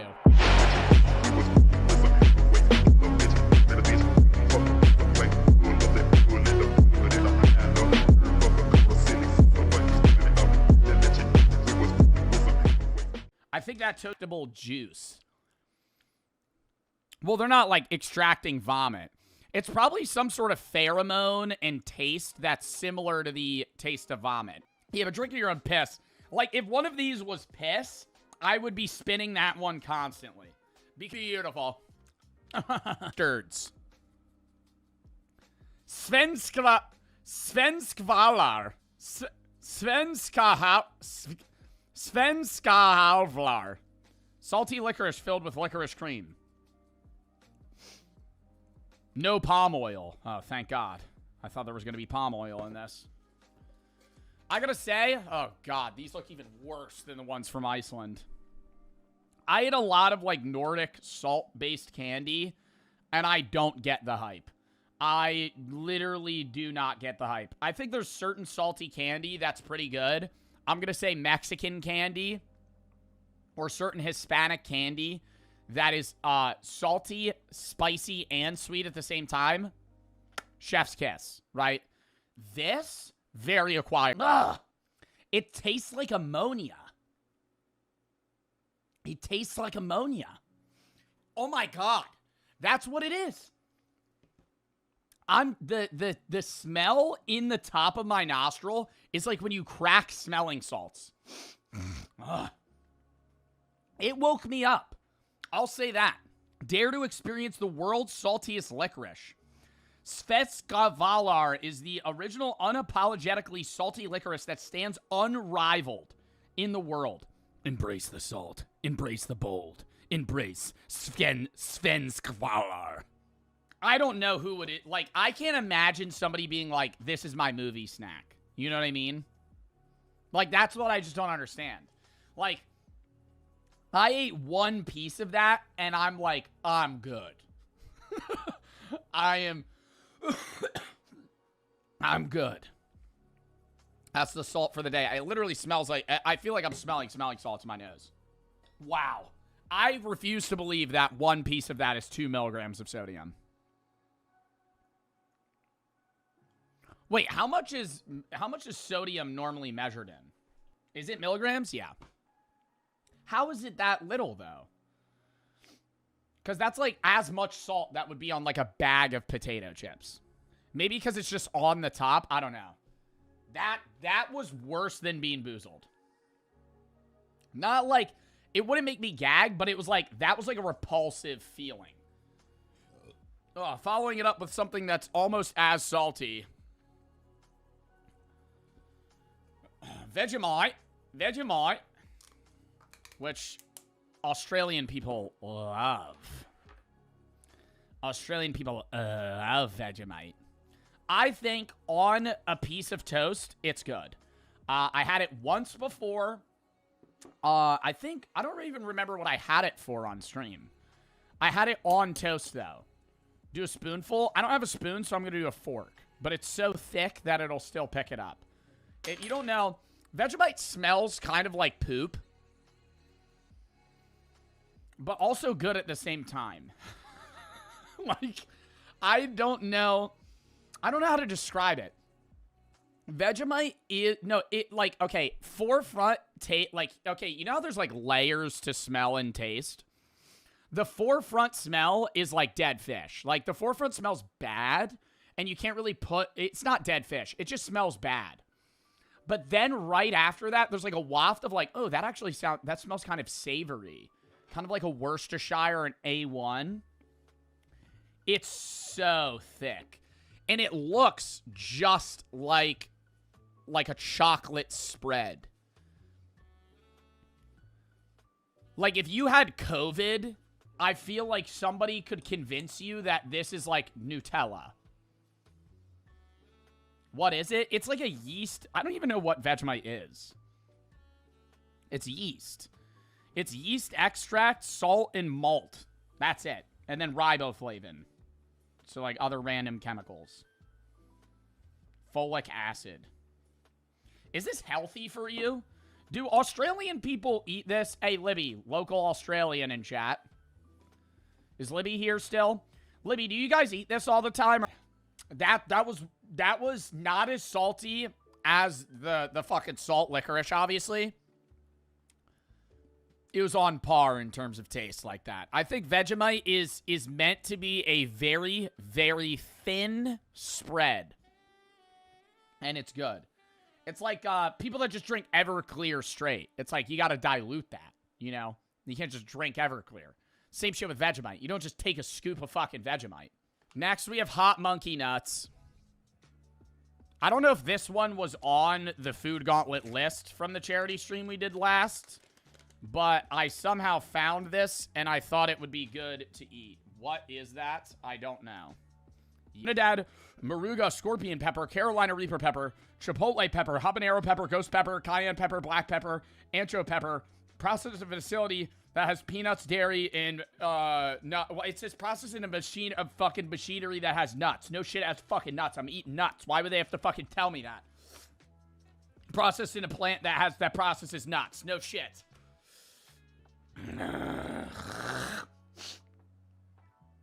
I'm not gonna lie, they tasted good, though. I feel the little kick from the Carolina Reaper. It's mainly jalapeno, though. That's why it's lower on the list. I'm getting these out of the way. I'm not gonna lie, I'd rather eat the baby conch. So we're getting these out of the fucking way, because I think pickles are probably the worst thing in the world. Holy shit. Those sour monkey nuts. Oh, not sour. Sorry, I'm mixing alcohol. Sour monkeys. Those hot monkey nuts were pretty bad. Pretty bad. They were pretty spicy. Oh, these look... Oh, God, they fucking stink. Like, who's buying these and enjoying them? Why are they hard? Oh, it says say no to drugs on the top. You think people are eating these instead of taking drugs? Cucumbers, water, vinegar, salt, alum, calcium chloride, sodium benzenate, and potassium sorbate. Saladitos con pepino. Deliciously seasoned with a little kick. Oh, they're spicy? What do you mean a little kick? These are good? I don't like pickles, is the thing. I don't care if it's sour. No. No. Wow, they fought... Dude, pickles are the most off-putting smell in the world to me. Oh my God, I thought we were getting through this. I was like, oh, I only have like 4 more things. I still have to eat these fucking chicken hearts. And the sour balls. Fuck this. Fuck this. And I always scream, what the fuck? Why would I... My entire mouth is... Hello, everybody, bloody good. As you could see, we have the table out today, and the table means we're doing something special. And what that is the food gauntlet. We were originally supposed to do the food gauntlet yesterday. However, I was very hungover, and it would have been disastrous, to say the least, if I had to eat gross foods while I was already at base level nauseous. So, we are instead doing it today, as promised, from the F Cancer charity stream. Now, everything that we're going to be eating, we talked about on the F Cancer charity stream, except a few things. There were like 2 or 3 items that we kind of built in the food gauntlet that I was unable to purchase. One of them was the saltiest chip. Editor, throw up an image of that. I'm not really thinking that we, really lost out on the saltiest chip. I only found one website that had it, and it was like a Netherlands or European-based company that only shipped to Europe. So I was like, it's just a fucking salty chip. So instead, to replace it, I got canned baby conch, which I think will taste fucking disgusting. Packed with protein, though, to say the least. So we'll get into that at some point. We're probably going to scale in grossness / difficulty as we go through this. And we're going to go... We have a few things. We have stuff that is sour, disgusting, and spicy. And we're going to... Oh, and salty. And we're going to kind of scale through those as we go. And I'll, explain what we go through. Or I'll explain each item before we review them, obviously, because some things you might have never heard of. To start off this lovely food gauntlet, you guys said that I should do something that M&J Metal, the Grand Wizard, the man, the myth, the legend, the YouTube legend, M&J Metal. I'll actually pull up his video real quick just to show. Okay, did I just tab out of my stream? Hello YouTube, how you doing today? This is going to be a very good and easy video. Pepsi, maybe a little bit more. Let's see. What's the ratio we got going on here, Pepsi to hot sauce? Because I gotta match this. This is probably the easiest thing we're doing today as well. How much did he do? Oh god, he opened the cap. Simple and easy. Do you think he actually drinks this? Like, do you think this is like a casual soda he's enjoying on like a Sunday afternoon? Yes. Also, I gotta say, this is probably the first time I've ever bought Pepsi not at a restaurant for this video. Like, I've drank Pepsi a lot. Oh no, I've bought cherry Pepsis before. I do love a cherry Pepsi. Pepsi gets a lot of hate. I think it's not as good as Coke. But you know, it's like if you're in the mood. So we got never mind. That's not gonna be. Oh, yo, that is. Okay, no, that was a lot more off-putting than I thought it would be. The hot sauce is very, very forefront. I thought it would be kind of like an aftertaste. Like if you've had a spicy margarita, forefront margarita mix, aftermath, you're like, ooh, taste the spice in my throat. No, this just tastes like Texas Pete. I'm tasting Pete right now. Ugh. It's not like gag-worthy. It's just not good. As many of you may know, I've been starting to collect gold and silver as a little side hobby. And on top of that, I've gotten into these little fidget cubes called Neatos. And the easiest way that I've found them is on the live streaming app Whatnot, the sponsor of today's video. Whatnot is the #1 live streaming selling app. They have so many different categories of things that people are putting up for auction, including coins, toys, sneakers, sports cards, Pokemon cards, music, video games, and all these other categories here. And you can even search for something specific. So say you want to come on and buy Pokemon cards, you could just search up Pokemon and see all the people that are live actively selling Pokemon cards right now. You can chat directly to the sellers and other bidders. You can directly support small businesses and find something cool along the way that you might get for a pretty good price. This guy is selling cool rocks and minerals. Whatever this is, I'm going to bid on it. You can see all the people that are bidding, and it's, you know, 5-second countdown. Every time somebody bids, it goes back up. So it's a lot of fast auction selling, and currently I'm trying to win this. I have no idea how much this is worth. I would be willing to pay $50, $60 for this. I think that's where I'm probably going to cap it off on. I'm still winning.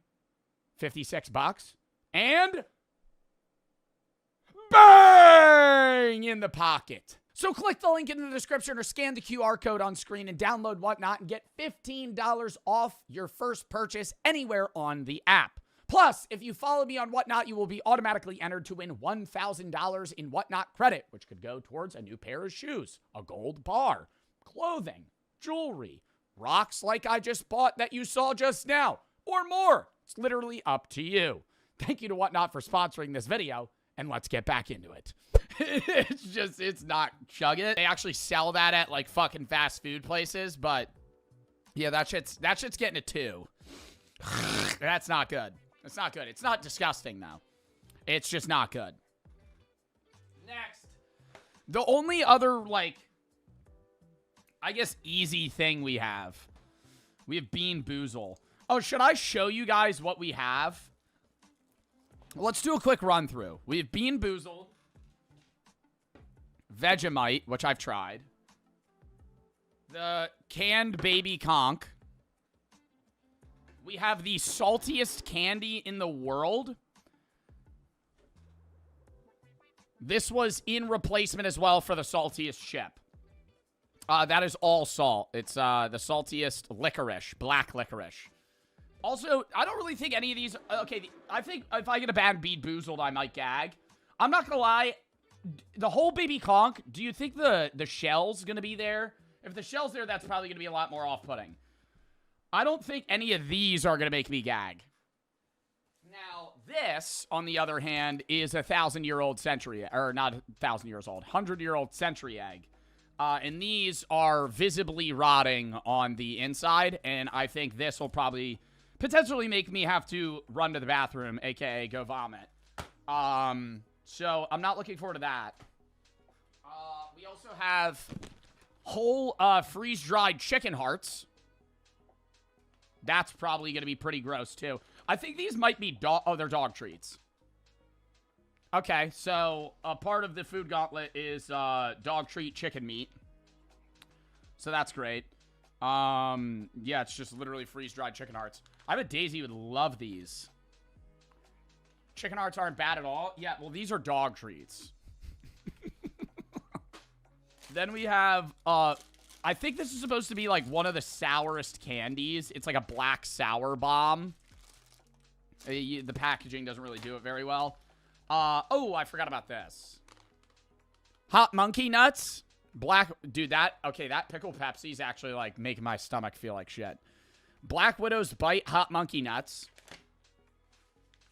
And sour pickle balls. This isn't really a food gauntlet thing. I just think pickles are gross, and I think that'll be really gross for me to eat.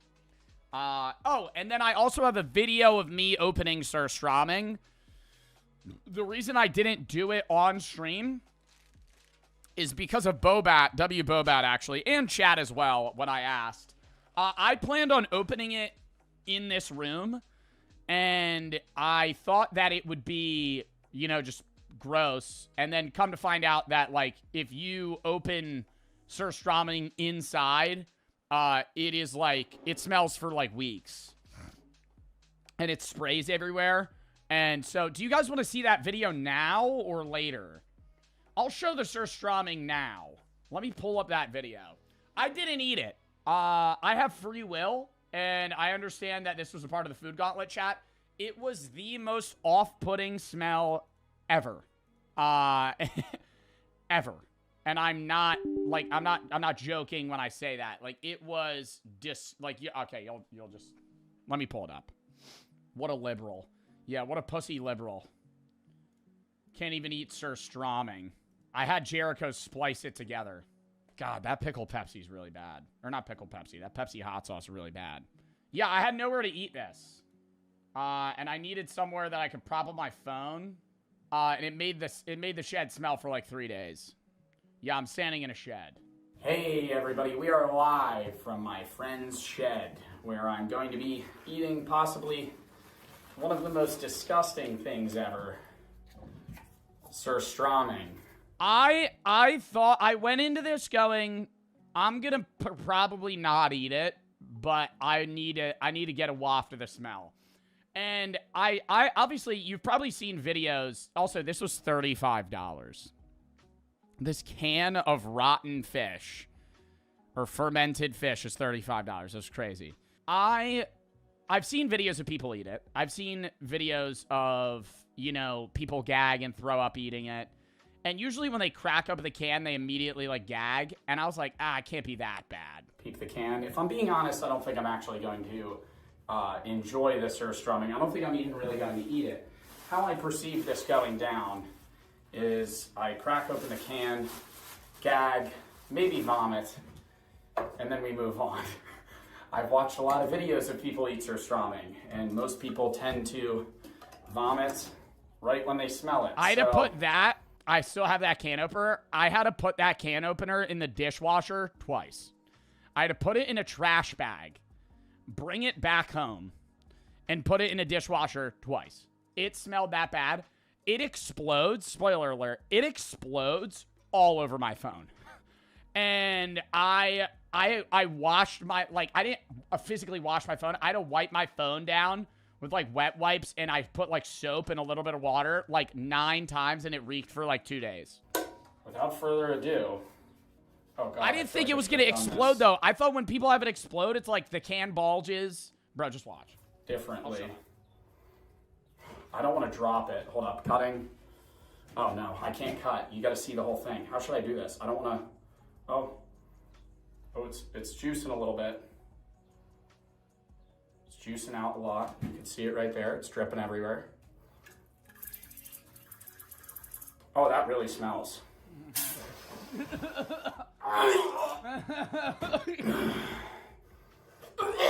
Oh my God. Oh my God, no. Oh my God, no. Oh my God, no. Oh my god, no, I was gonna play it up for the video. It's so much worse. I barely just... I'm actually trying to not breathe. I'm breathing... Stop, this is gonna make me gag. This is actually gonna make me gag. This is gonna make me gag watching this. Dude, it was... no, I'm like remembering the smell.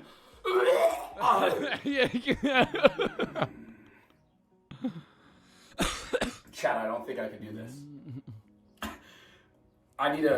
No, this was like an awakening moment for me here. I was like, why am I doing this? I actually don't think I can do this. I actually don't think I can do this. Oh my god.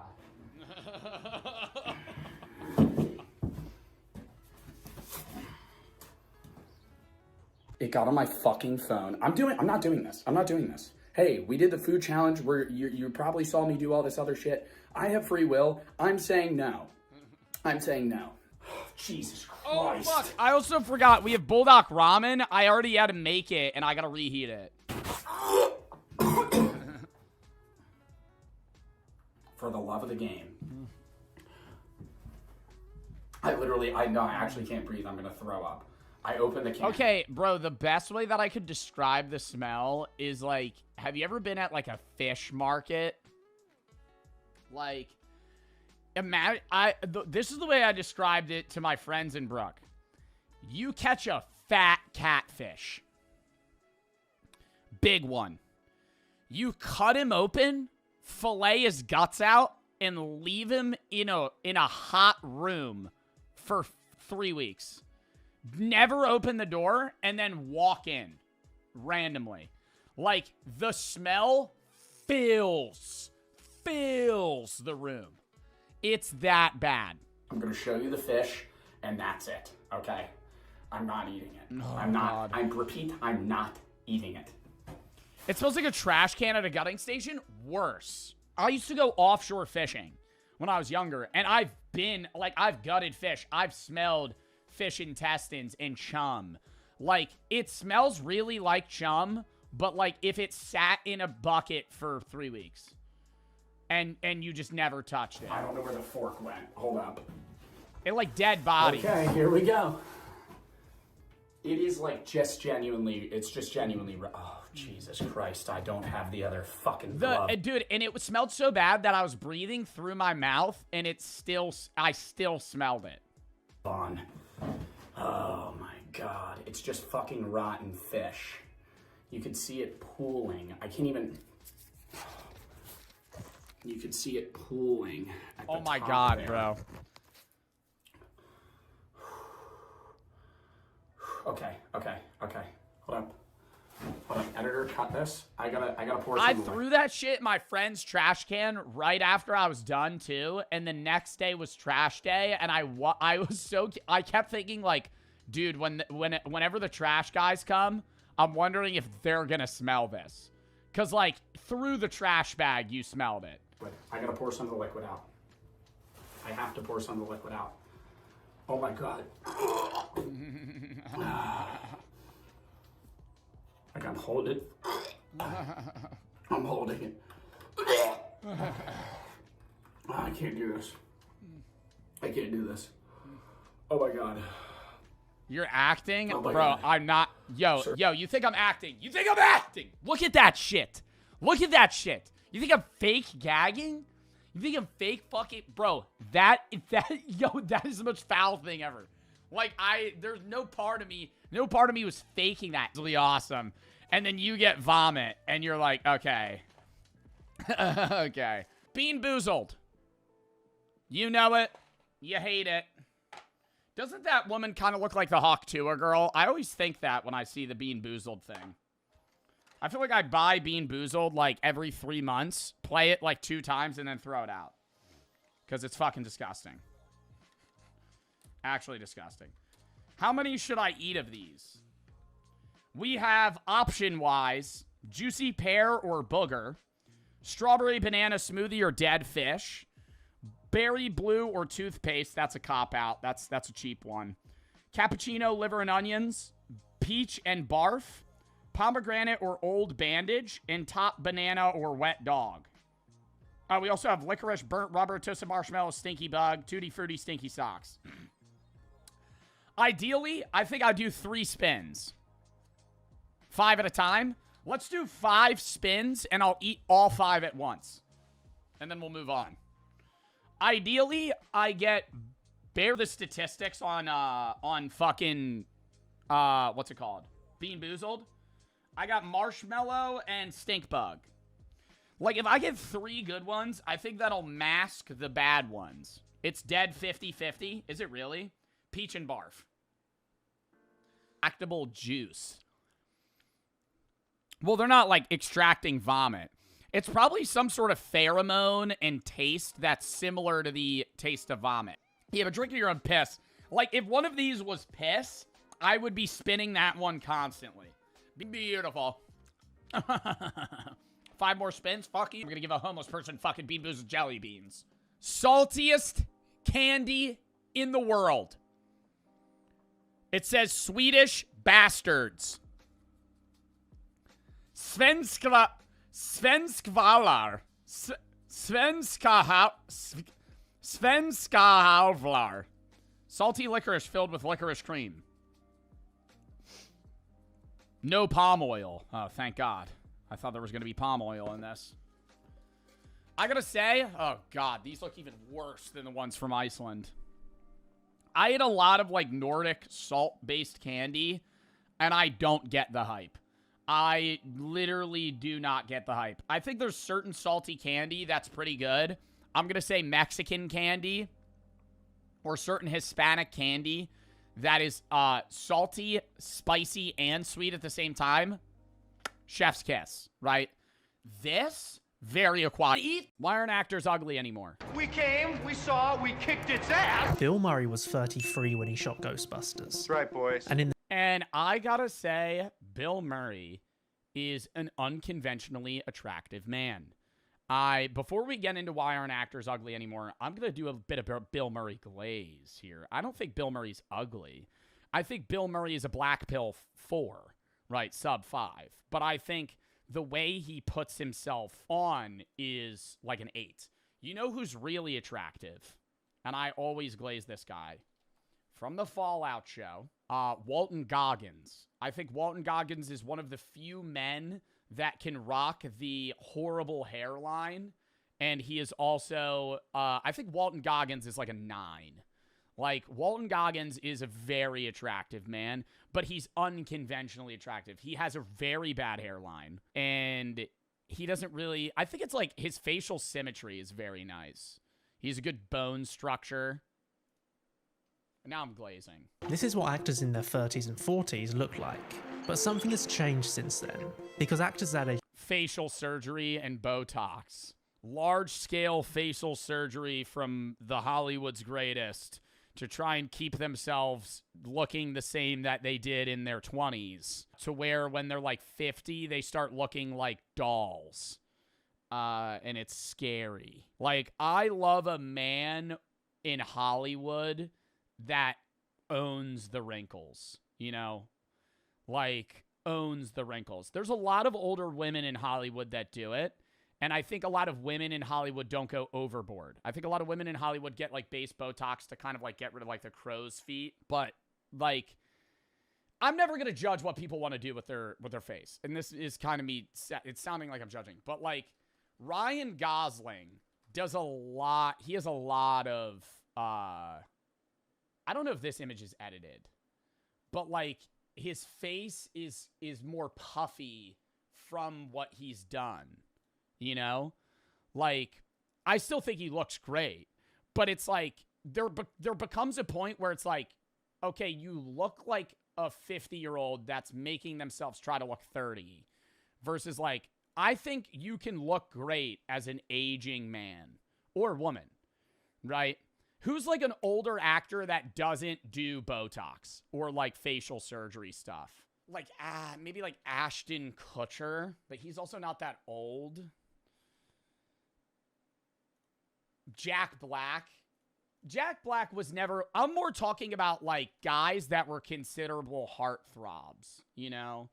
Like people that were like, you know, praised for their attractiveness. Whereas like Jack Black, I think he's obviously great looking man, stunning. stunning, has cheetah eyes, but, you know, he was never praised for his attractiveness. He was praised for his acting abilities, his singing, how, like, cool he was. William Dafoe. Yeah. William Dafoe does it well, too. Yeah, like, I think he looks good. I know he's old, but he looks like, it's like, I fuck with that, you know? Like, dude, that was like the uncanny shit was that Dunkin' commercial. Can we watch that real quick? And then we'll get back into it. Like, I know they CGI de-aged everybody, but it was fucking creepy. But, like, they made all of them, oh my God, like Joey, what is his name? Not Joey Tribbiani. Well, that's who he plays, but I always forget his actor's name. Dude, that's creepy.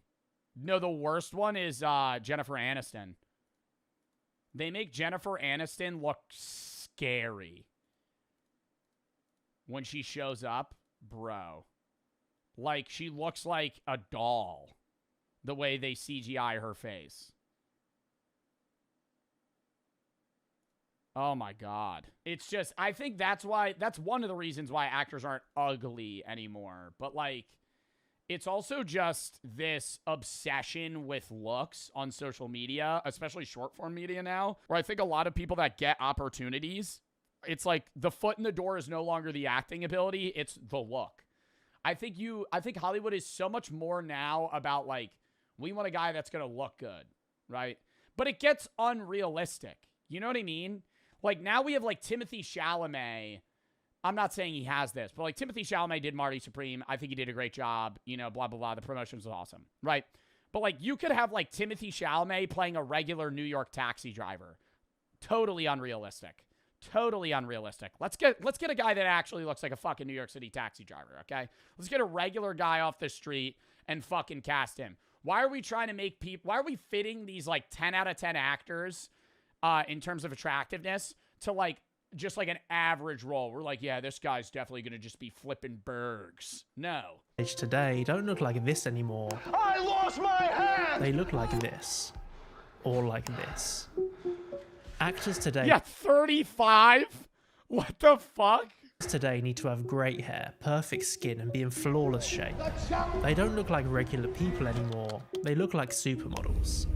This isn't every single actor. No, they look like supermodels, and then there's, like, this weird diverging role, right? It's like older movies from, like, 2010 and before. You had people that were really attractive. You had the average-looking guy or woman. And then you have, like, people that get cast in ugly roles, right? Like, they did it a lot in Disney. They did it a lot in Nickelodeon. They do it a lot in, like, comedy movies where, like, they literally cast somebody to be the ugly guy.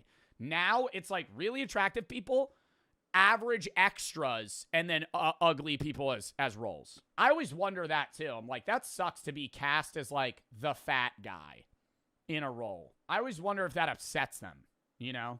Because there's so many movies where it's like, they literally cast you as the ugly fat guy. But that's your role. Like, you're not a main character. You're just, like, a side scene for 5 minutes where it's like, oh, look how ugly and fat this guy is. And then they move on. But it's clear there's been an overall change in how A-list performers look. And it's also how they're shown to the camera, like in low lighting and with more vibrant colours. They're surrounded by other people, and on an actual set, rather than a green screen. Everything's under control, situation normal. You're probably going to say this is because of a wider trend of movies looking bland and flat nowadays, and things like bad lighting, dull colours, and the Netflixy look make basically everything in modern movies look worse. And also, we can't ignore cosmetic surgery. As my plastic surgeon always said. But if you look at movies from before the millennia, it's hard to deny that the actors looked more like regular people. Keep it still back there, lady, or else we're gonna have to shoot you. I feel like maybe, do you think that it's also just the lack of average-looking people getting into acting? Because all the people that I know now in social media and just also in my life that get into acting are like 8 out of 10 or higher. I think like so many people that love theater and want to get into acting are like shunned at a young age because they don't fit like this beauty standard, even if the skills are there. Okay, so the word ugly is a bit harsh, and I'm not trying to objectify. Yeah, no, I don't think ugly. It's like the people in Hollywood don't look real. Like, am I crazy to say there's an uncanny level of attractiveness where somebody is so good looking that it's actually a turnoff. Like, you don't look real. It's that good. And it's like, okay, no, like, you look like a doll, like, actually like a doll. Like, they've sculpted you. Or body shame anyone. Most people who are cast in movies aren't unpleasant to look at. I just mean that they have bodies and faces that practically belong to a normal person without the aid of personal trainers, dietitians, and plastic surgeons. They look like normal everyday people you could see walking down the street. I need a man who has powerful friends. Bruce Willis, Bill Murray, and Jack Nicholson aren't bad-looking guys, but they have a sort of everyman appeal that we just don't see in today's Yeah, you would walk past them on the street and not bat an eye. stars. Saw it on the television. And I love that because I think that brings you into the movie, you know? When it's just like a regular handyman that becomes this agent or something and he's like a 10 out of 10. I'm like, bro, the average roofer that I hire to do a job is not going to look like fucking Brad Pitt, right? He's going to be a big gut, blue-collar man that's going to fucking staple some paddings to my roof, you know? He's going to look like an everyday guy I walk past on the street. Big part of this is that today, people just generally look younger. Physical. Clean. Hey. I think people look younger. I think people get work to look younger. And I also think the average person today is better looking too. Can I say that? I think like every generation looks better than the generation before it. Maybe that's also a fashion thing. Like if I look back at like pictures of 30-year-olds in the 1950s, they look weird to me because they're wearing like fucking clothing that isn't in style anymore. Isn't that the point of evolution? Yeah, like natural selection to a degree. But I also think people are better at holding themselves and like, you know, making themselves look the best that their potential enables them to. 26. There's a great Vsauce video from a few years ago that goes into this in more detail. Essentially, we watched that. That was a really good video too. What, that people look older? In more detail. Essentially, the clothes and overall style has changed, and combined with better medical care, nutrition, and less smoking, people are healthier and better looking. Guess I started smoking when I was about 4. Healthier is a debatable question. So here's a few age comparisons that highlight this in action. My mom was already dead then from lung cancer. Gene Hackman is 44 here. Actors in their mid-40s today look like this. Are we soulmates? Or like this. And that's nuts, man. Like, I know for a fact in my mid-40s, I'm not going to look like that. I'm going to look so much worse. Like, it is unreal, dude. He looks 32. Like, how old would you say, genuinely speaking, chat, how old would you say Chris Evans looks there? 34 tops. Mid-young 30s. Or like this. Not 39. There's quite a big difference. Just a little slap. Sylvester Stallone was 30 when he first shot Rocky. Look at his face. A comparable actor today would be Timothy Chalamet at 29. You young pup. But they play very different types of characters. If we want to be fair, let's compare two all-American action stars. Drop it, dickhead. Glenn Powell, 35 in Twisters, and Bruce Willis, 33 in Die Hard. Bro, Glenn Powell will still play the young love interest in like a 2026 rom-com. They were not casting 35-year-olds to do that 20 years ago. Robert Pattinson was 35 when he played Batman, and Michael Keaton was only 2 years older. Bruce Wayne. Are you sure? But Keaton has visible lines around his mouth, his hair has receded a bit, and he has a subtle 5 o'clock shadow that doesn't feel purposeful. But Pattinson, even though dressed up to look sleep-deprived and reclusive, has a chiseled jaw and perfect skin. Overall, he looks a lot younger. That's interesting. But there's something more at play than actors simply looking older in the past. Frank, they're not here for you. Do you think it's the makeup too? They still were doing crazy makeup in the 90s. Like, that can't be what it is. They're not making them look younger in the film. It's the kind of faces that have changed too. Weird Al Yankovic is on the plane. It's the everyman look, receding curly hair or imperfect skin. And it's because of these distinct features that characters had a stronger sense of personality just by looking at them. Do you have any hobbies? I collect spores, molds, and fungus. But before we continue, let's take a moment to thank today's sponsor. Dude, I gotta rewatch all the Ghostbusters films. I think that it's ugly people trying to get into acting and then they never make it because they look bad. but they don't look bad. It's like there's so many roles in acting that need to be filled, right? There's so many people going into acting. It's like this bottleneck effect where there's like, 10 roles but 100 people applying. But even then, it's not like, oh, it's because they don't fit the bill. Like, there's so many average people that need to get cast for roles, but it's just like they're picking like 10s now for fucking main characters. In the opening of Once Upon a Time in the West, we meet 3 characters who don't survive the end of the scene. But they all have an interesting look. Al Mullock has long hair blowing across his face and vibrant blue eyes. Jack Elam has the long eyebrows and beard that goes down his neck. And then Woody Strode looks completely different, with a square jaw and a piercing look. From their faces alone, we can get a level of understanding to their character. It's hard to put into words, but we get a feeling that this guy is going to behave differently to this guy. And then compare them to the station manager. We can understand the dynamic just from the way they look. You can say this is down to great casting, and to some extent it is, but ultimately, it's just these guys' faces that carry the entire 15-minute opening. Oh, well, I suppose it'll be alright. Yeah, like he just looks like a disheveled old man. Like this guy looks like some dude you would see on the side of the road in New York City. It'll be alright.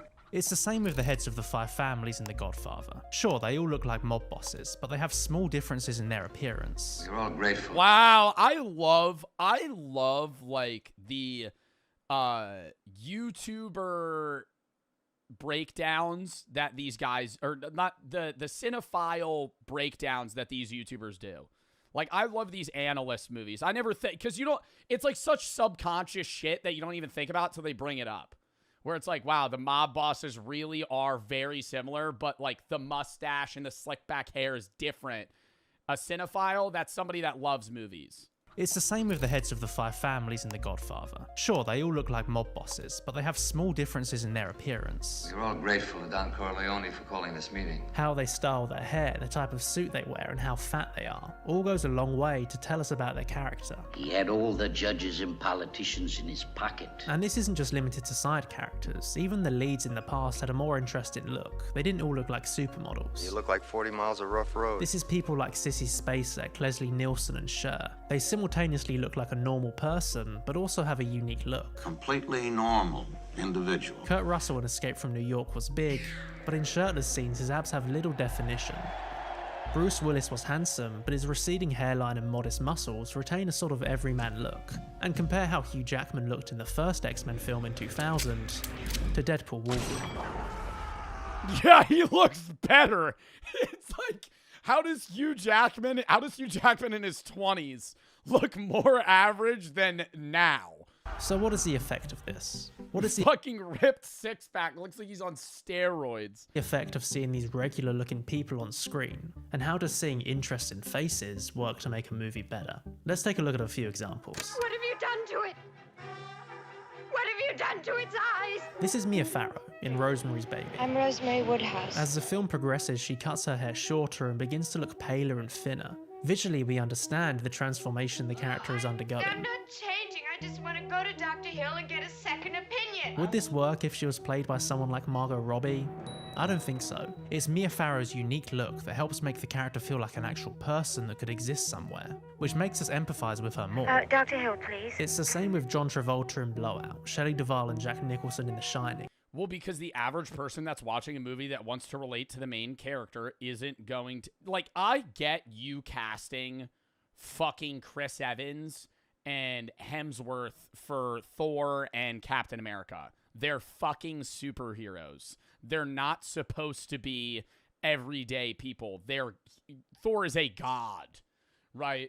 But, like, when you have a regular taxi driver playing a role in a movie, you want that guy to be relatable, and the average person watching the movie isn't going to relate to a guy that's a 10. In Star Wars, Luke and his family look like fairly ordinary people, whereas Grand Moff Tarkin and the Imperial officers have a much more austere look to them. Fear will keep the local systems in line. In the 20th century, the pool of actors to choose from seems to have been much more aesthetically varied than it is today. There was actors with big noses. I got it, go ahead. Big foreheads. He's gonna prove it to the whole world. Heavy-set eyes.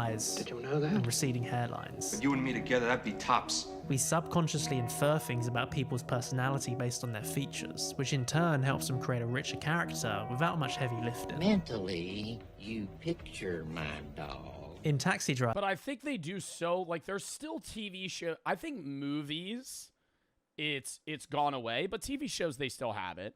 Always Sunny in Philadelphia isn't even filmed in Philly, but it still gives that Philly vibe. They look like regular ass white people that live in Philly. Danny DeVito is like Danny DeVito, like sometimes they make him seem like a goblin, bro. He'll be naked crawling out of a fucking couch covered in oil. Like, I know that's part of the comedy, but it's like, they're not, like, imagine if Always Sunny in Philly was just like Margot Robbie, Brad Pitt as the old guy, and then, you know, Olivia Rodrigo. You'd be like, okay, well, these aren't regular fucking Philly actors. There's shows where they actually make fun of that. Like, I Love L.A. They make fun of L.A. culture. They look like L.A. people. They might live in L.A., but, like, they cast people that, like, fit this L.A. role, and it makes fun of that. So I love that show. I don't watch it all the time. I'll watch it with Brooke when she's watching it, but it's a good fucking show. But even back then, they had people that didn't. It's so weird because I think on average, movies in general do cast higher attractive roles. But, like, dude, the cast of Friends, all attractive, all of them. Maybe Ross is, like, unconventionally attractive, but, like, Phoebe, Monica, and Rachel are all 9s, 10s, right? Very pretty. Joey Tribbiani, attractive guy. Chandler, attractive guy, right? Ross, I would say maybe unconventionally attractive, but he also was signed for that role. It makes sense, right? Like, Ross is still a good-looking dude. It's like all of them were 10s, almost. Chandler, I think Chandler was a good-looking guy. Obviously, he was dealing with, like, you know, problems where he was fluctuating in weight and, like, he looked different depending on the scene. But I think overall, he still looked good. This guy, completely bald on top, but with a flow at the back. This guy with his scruffy beard and round glasses. And even De Niro himself with his 5 o'clock shadow and redness around his eyes. If you got into a cab and this was the driver, you wouldn't think twice. Did I tell you to do that with the meter? All of these actors look like they actually belong in the setting rather than just walking out of a dressing room. Can I talk to you for a second? And this is environmental immersion. In 1976, after Sylvester Stallone went 15 rounds in Rocky, his face was soaking wet, his hair sticking to his head, and he's covered in blood with his face fully contorted with bruises. But in 2015, after Michael B. Jordan fought in Creed, he's just got a subtle sheen of sweat and a small... Yeah, bro, they make him look too good. I'm like, this is, bro, Paddy Pimblett in that UFC fight where he didn't get knocked out, but he got his head fucked up so bad that he literally looked like a pumpkin. His face was swelling so much. Like, get the hell out of here. I'm supposed to watch Creed and be like, oh, dude, his face is a little scuffed and he's getting killed this fight, but it'll be all right. Bruise around one eye. Like, I need to see one eye swollen. Stop! Like, that would put you on the floor. Bro, your face would be so fucked if you got knocked like that. Stop! It's me! At the end of Spider-Man, Tobey Maguire's suit is ripped to hell, revealing his bruised, dirty, and sweaty face. And that's one thing I'll say about Spider-Man.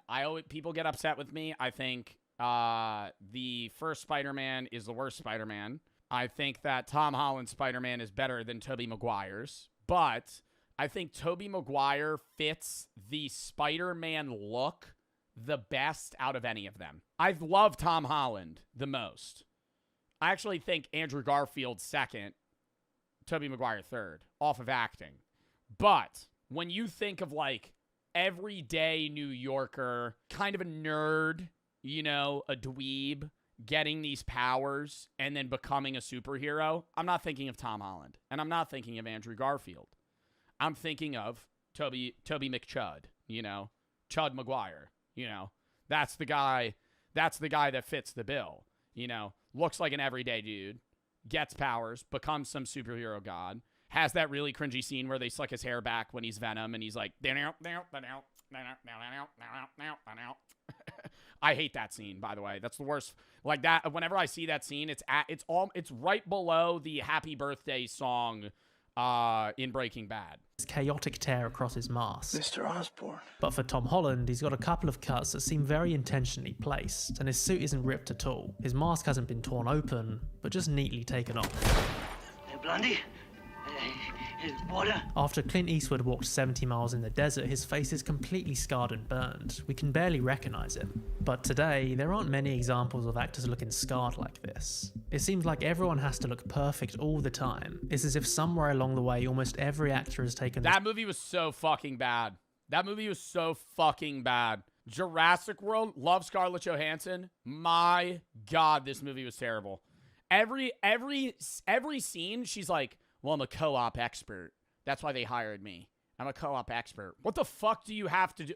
I'm a co-op expert. Okay, so we're bringing you to go extract dinosaur blood? You worked in the military and, like, covert shit. What the hell does that have to do with going to stab a T-Rex? Okay? You have your skill transfer. That's like you being a pro in Rocket League and being like, I'm a Rocket League pro. And we're in fucking Vietnam. And we're in Vietnam, you know?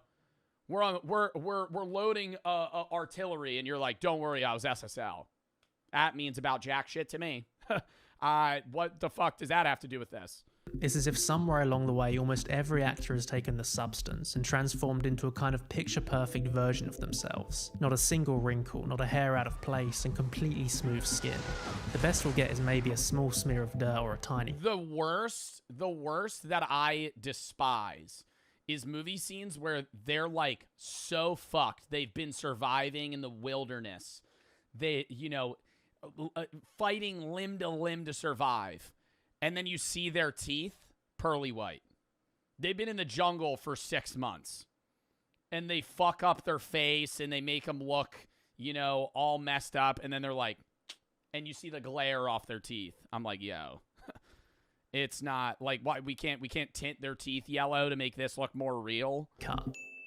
And they look great, but when everyone looks perfect, things start to get a bit stale.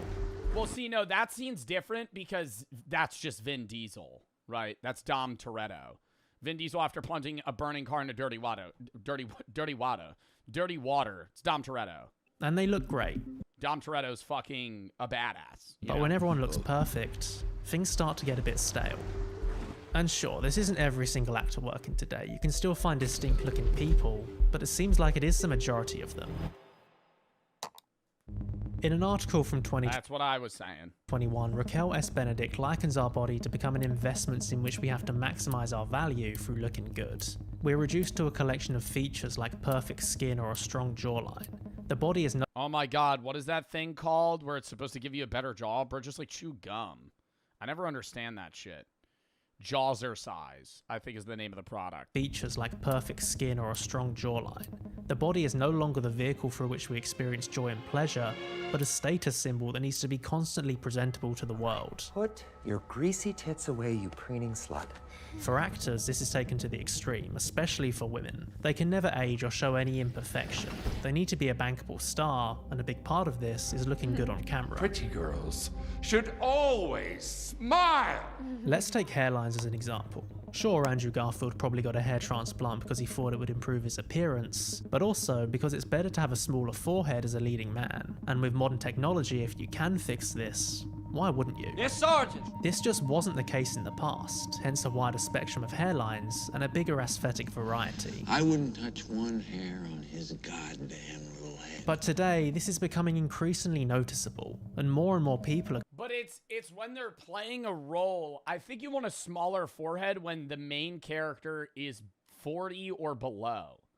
But if you're a main character in your 50s as a guy, having a perfect hairline is almost off-putting. Because the average man in his 50s is going to either be bald or have a receding hairline. Like, without a doubt. Commenting on it, and here are a few things they've said. I miss actors having normal teeth, and then a picture of Tom Cruise from The Outsiders. Check this out, buddy. It's so annoying and just plain boring that everyone has the same teeth, the same body. I miss people looking— Okay, well, the Barbie movie is a bad example because Margot Robbie is supposed to look uncannily perfect. Like, I was gonna mention the Barbie movie where she's supposed to look perfect, right? Different and interesting. Restroom and make sure my hair is perfect. I watched Invasion of the Body Snatchers last night, and it stood out to me that while Sutherland is hot, he's also clearly in his 40s. Like, if Hollywood wanted to make a movie of a 40-something A-lister playing a middle-aged health inspector, who would they cast? Ryan Reynolds? Chris Evans? I got this. We no longer have leading men who are good-looking and charismatic, but also don't look like they wake up at 5 AM to hit the gym. On Twitter, someone was talking about the 1974 movie Taking of Pelham 123. They said it's weirdly invigorating to watch a movie where every actor has an incredible face, and they all look normal, like no veneers in sight. This is supposed to be a democracy. Old actors have more grace than current ones. We can't have a truly accurate cast for the Beatles because they just don't make weird, crusty-looking young men actors like that anymore. I miss casting movies that weren't all A-listers or trying to be. Sometimes just having normal-ass people in your movie make... I have been complaining about the fact that... Oh, wow, this guy plays the serial killer in Dexter. Anyways, sorry. I don't even know this guy's name, but I just recognize the face. I've been ranting about how I don't like that the new actors, like Gen Z actors, it's like there's like 5 of them. there's like 5 of them. Whenever you see a big new movie coming out, it's never like a random actor playing the main role. It's always somebody that's like super famous. And I think it's this idea too from Hollywood that like what gets ticket sales is mainstream actors. And it's true to a degree that like if you see a movie that's coming out and it has a famous actor in it, you're more likely to go see it. You know, like if Jacob Elordi, is in a movie, you're going to be like, well, I kind of want to go see that. But if Jacob Elordi's not in the film and it's just like some random guy that isn't that super attractive, or woman for that matter, it's like, you know, it's the same thing. The level of popular actors is like, it's a smaller pool now. Makes it feel more realistic. To which someone replied, convinced this will be the downfall of the Odyssey. Which brings us on to perhaps a good label to put on this kind of perfect looking A-lister we see today. iPhone face. It's hard to define, but I think it's basically this kind of pristine look that most actors seem to have. It's why some people look out of place in period pieces, because they've got a modern haircut or their teeth are too white. They're striving for a kind of look that didn't really exist before the 21st century. And this speaks to a kind of aesthetic that many modern movies have. They're perfectly lit, the set perfectly designed, the actors in perfectly clean clothes.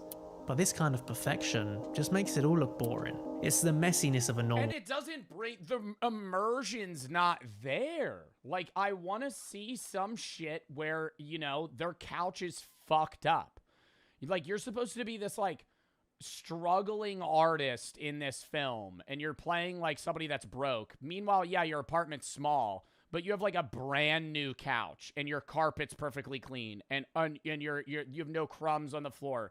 There's no, like, weird marks on the walls, you know? Like, every regular room for somebody, you're going to have, like, a scratch or a hole in the wall. Like, why don't they have that? Method acting? Well, not even method acting for the actor. I'm more saying, like, the sets just suck. Or the dirt kicked up from horses, the colour of the set, and the way it's lit. We're losing a sense of personality not only in how actors look, but in how films in general look. Hello? Digital cinematography has given everything the same kind of Netflixy feel. Look, this isn't every movie, and it's not every actor. If you look for it, you can find interesting looking people. Oh, that movie was so fucking stupid. Oh my god, no, I'm gonna get so mad if... Dude, every time he shows that Jurassic Park movie. Where if you don't know, there's like this... They're going... Okay. So, in the Jurassic Park movie, the new one, dinosaurs exist, but they only can live at the equator, and you're not allowed to go to the equator. This stupid fucking family is driving a boat through the equator, and they get capsized by a dinosaur. Shocker. They all freak out. The boyfriend's a dick, blah, blah, blah. They end up getting picked up by Scarlett Johansson and her crew, which is trying to extract dinosaur blood to, like, cure cancer. That's the plot. Right, like, it's trying to, like, cure cancer, extend people's lifetimes. It's gonna, like, make people immortal or some shit, right? And you're just sitting here like, oh, okay. They don't even explain why. And they get on this boat. They end up getting separated. And the family is, like, struggling to survive in this area. And they're like, none of them die, by the way. Spoiler. Which is, like, so stupid. Because, you know, this is, like, a family of 5 that has no survival expertise. And they just get lucky at every corner. It's just, like, full plot armor. And while they're all like struggling for their life and like running from these crazy dinosaurs, one of their daughter like befriends this tiny dinosaur. And I'm like, dude, she would be terrified of that motherfucker. Their boat got capsized by a dinosaur. She's never seen dinosaurs in real life like this. They land on this island. They're getting chased by dinosaurs, and she sees this baby dinosaur that's like cute or whatever, and she's like, aw. I'm like, oh, hell no. She would not like walk up to that thing. Dude, everybody would be traumatic. I would be scared to walk up to anything that was moving. People in modern movies, but this whole change in how actors, and by extension movies in general, look is a natural result of an industry that's afraid to take risks. Movies need to make money, so they minimize anything that could theoretically make the film less successful, but in the process, remove what makes it special. Both films and actors aren't ugly anymore. They're not dirty anymore or bruised anymore. No one looks normal, and everyone looks perfect. And this is a problem. It's worse than Hubie Halloween. No, Hubie Halloween is a bottom 3 film. I love Adam Sandler. I think that when he plays that role where he does that like, ooh, I don't know. I just have some soup in a bowl. I'm like, shut up. Shut up. That's like so it's so annoying. And it's like he's not playing the role well. It's like he has like 5 characters and one of them's like a quirky, weird guy that he plays. And he does the same thing in Waterboy. And it's like, oh my God. And he's, no, it's just, dude, it's so, I can't get over it. And there's Adam Sandler movies that I love. I just think that those movies are unbearable. Actually, no, Jack and Jill's worse than Hubie Halloween. Jack and Jill was the worst movie that he's ever made. I gotta piss again, then we're gonna hop into the next movie.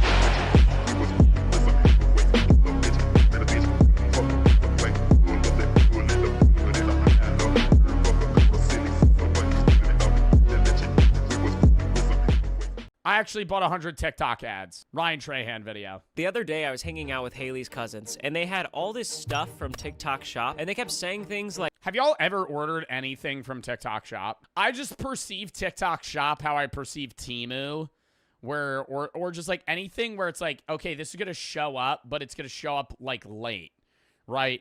It's cheap because it's not going to be here next day like Amazon or any other, service. Like mogging and Am I Cooked chat, and I have no idea what any of that stuff means. For the first time in my life, I feel old. So today I am re-downloading TikTok, buying the first 100 TikTok Shop ads I see, and by the end of this video, I'm gonna meet back up with Haley's cousins, but this time, I'm gonna fit in. Oh, Grandpa's Weeder. Oh, Grandpa's Weeder. That's what I always get stupid ads for. Oh my God, it's because I watch the videos too, because they're entertaining. It's always it's like some middle-aged mom just like, oh, this tool is a lifesaver. Get Grandpa's Weeder. And it's just a metal pole with a hook.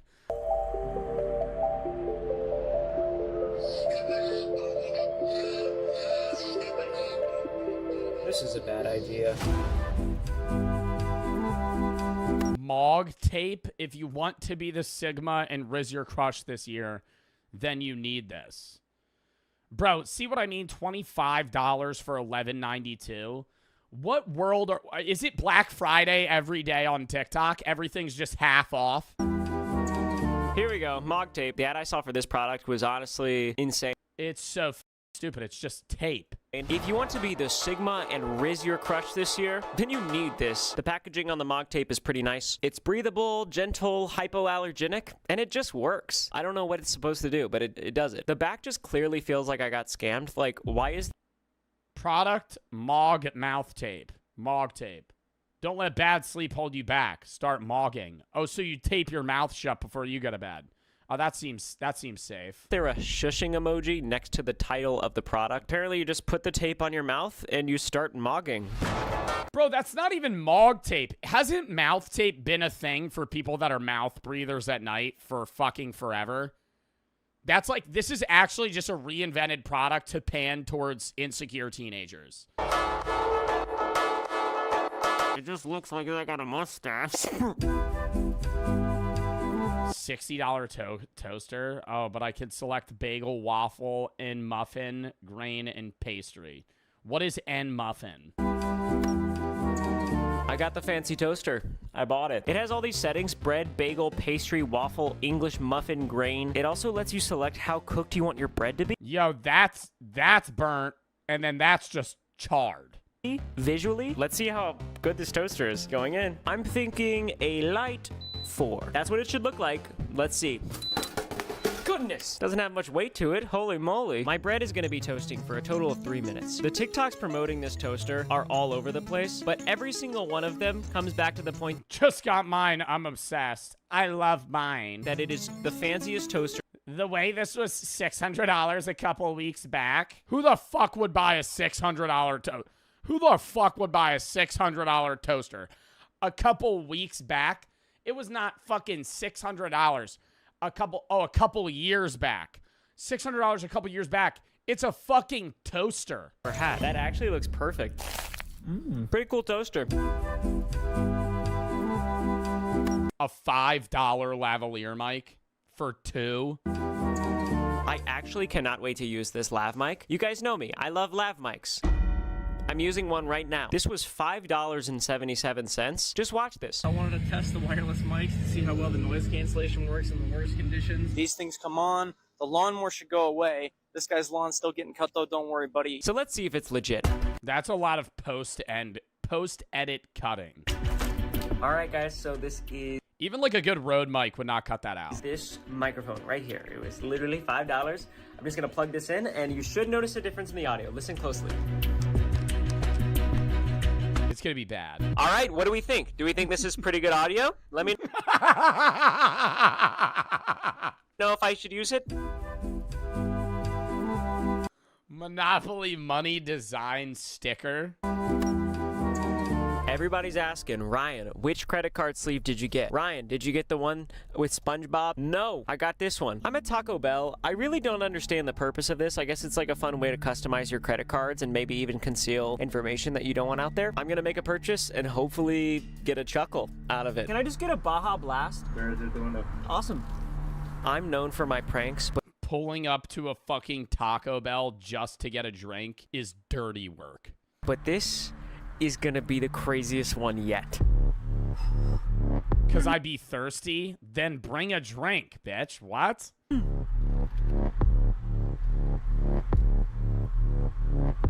What, is he worried they're not gonna accept it? You guys take Monopoly money? Sure. It's a credit card sleeve. It's a little prank. They didn't even laugh a little bit. Men's business watch? Yo, that's just gonna be straight plastic. I'm still in the Taco Bell drive-thru. This item is perfect because I tried to make them laugh. Yo, how do you get into hand modeling? You know how they're always like, you have to have like a look? Like, what is the look for being a hand model? And they didn't like me, so now I can impress them with materialistic things. $11. If someone told me this was $10K, I'd believe them. The TikToks of people flexing this is like, honestly, I respect it. See how it looks on me. Yo, yeah, it's only fucking 7 links too big. Can I get a Baja Blast? Anything else? That's gonna be it. Alright, it'd be 280 at the window. Didn't he just fucking order? Already finished my Baja Blast. Gotta make sure they can see the watch. Back already? Sorry, it was so good. He just keeps ordering Baja Blast for the rest of the video. Back already? Yeah, for round 2. Had to. You want to try a gelato? Yeah. Oh yes, I saw this on TikTok. Yeah. Is it pretty good? I think they're pretty good. Okay, cool. Oh, thank you. Bye. Bye. All right. See you guys. You're just giving him food. All right. Take care. I wear the watch, and they give me free Baja Blast gelato and a Cinnabon. I have an idea. I have an idea. Let's see how many free things they'd give me if I walked into the Taco Bell with a bomb strapped to my chest. I wonder what free things I'd be able to get then. If Taco Bell liked the watch, just wait until they see the Lambo. I knew this was going to be a scam the whole time, so honestly, this is kind of fun. Like, I'm actually excited about this. I didn't know if it would drive with me in it, but look at this. Let's just go to the window. Looking I get for you? I just like another Baja Blast. All right. Thank you, King. Just fucking 180 grams of sugar to the fucking dome in 5 minutes. That was my last one, I promise. All right, see you guys. That was my last one, I promise. Just fucking green vomit right all over the sidewalk. Bro, I mean, that's just like a jersey, dude. This is probably the first official scam of the video. In the TikToks that I saw, this jersey looks incredible. It looks pretty underwhelming in person, but hey, it's an Ohtani jersey. It looks like a fucking Halloween costume in person. I don't understand because literally every TikTok has Ohtani on the back. This looks nothing like what I bought online. $47 camera? Oh yeah, that's not gonna take pictures in fucking 480p. I love electronics. I love looking at them online, but I'm worried that people are getting a little bit too good at marketing on TikTok Shop. This camera was $47. The girl that was promoting this camera called it the viral 4K digital camera. The part of me thinks if you're trying to sell something, you just put viral in front of it, and then all of a sudden you sell them. Regardless, she made money off of me. So let's try it out. This camera, it looks low quality. Is pretty nice. It has a flip out screen, which is really surprising. I guess let's just try to take a photo. Yeah, 4K quality. Okay, that was fun, but one way you can definitely tell this is a TikTok Shop item, there's a beauty face filter that you can turn on built into the camera. Wow. But I mean, like, dude, for $47, that's a pretty good product. It's just a waste of money because your phone does it. This is definitely one of the most intriguing items of this video. The TikTok's crazy. I don't know what it is. Is it a cake or not? She's selling it as a candle. It's so funny. All the comments are like, how do you make the bread rise like that? And she's just gatekeeping. She's not telling us. So here it is. It smells like food. It looks like food. Let's light it on fire.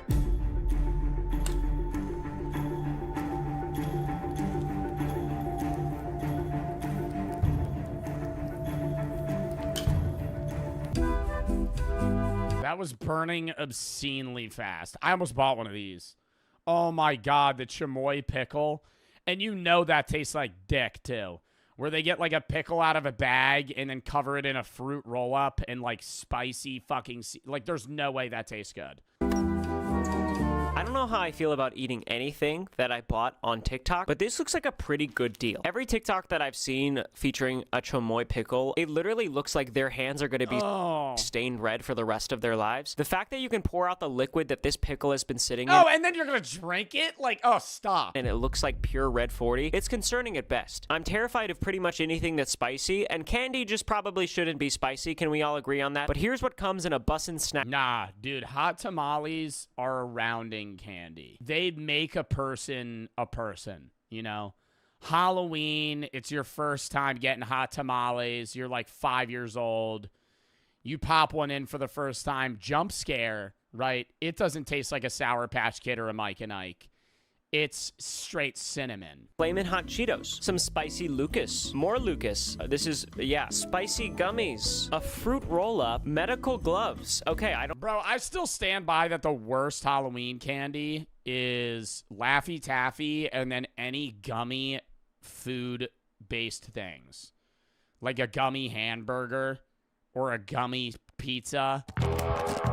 So before I prepare my worst nightmare, I literally am so scared to eat something like that. I'm eating each of the ingredients one by one. The hot Cheetos are pretty good. These are hotter than I remember. The spicy spaghetti was actually pretty solid. There's also this hot sauce. I just tried a dab and it was a bit too much for me.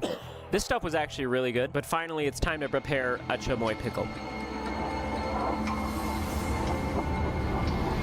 If I was How unhealthy is this? in the Avengers, this is all they would need to stop me. I hate everything that this stands for, but I'm... Bro, like, the feeling you probably have after eating an entire chamoy pickle would be worse than eating, like, a Popeye spicy chicken sandwich. So, this is for you, Haley.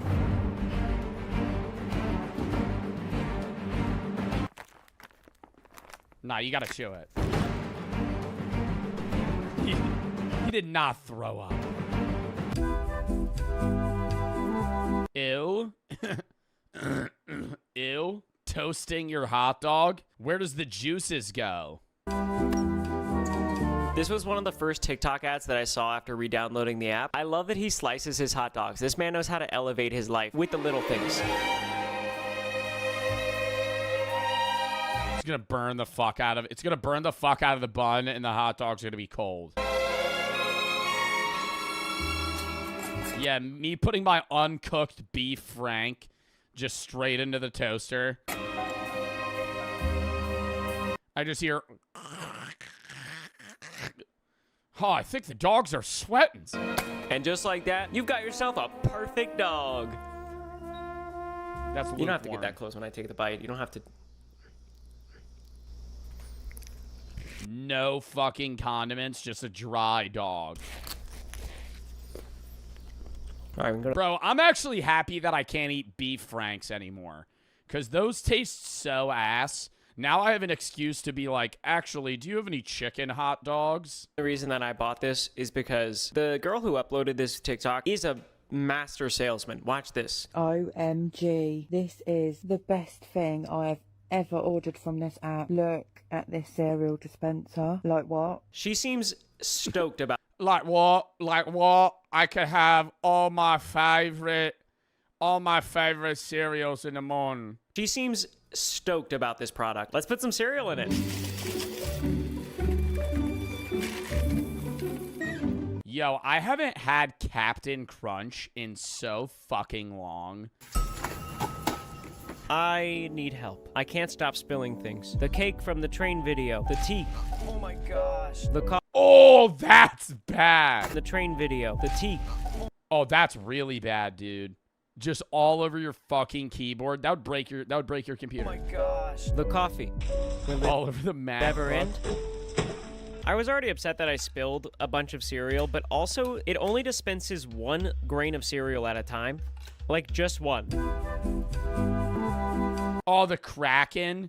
Yo, this is the only good TikTok shop product that I've ever seen. This guy invented a product where pretty much you just stab it into a drink or a jar of peanut butter or, worst case scenario, Vaseline and try to drink it really quickly. I'm responsible, but I'm also fun. So today we're going to be trying this product out with Diet Mountain Dew. Good luck, everybody. That might be the worst soda to shotgun.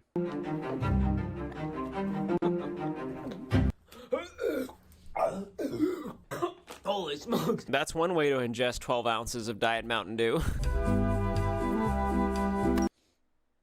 I bought Brooke this. Not on the TikTok shop, though.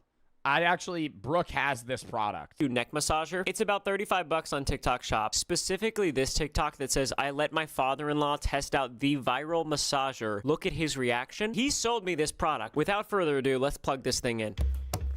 Oh. Oh, whoa!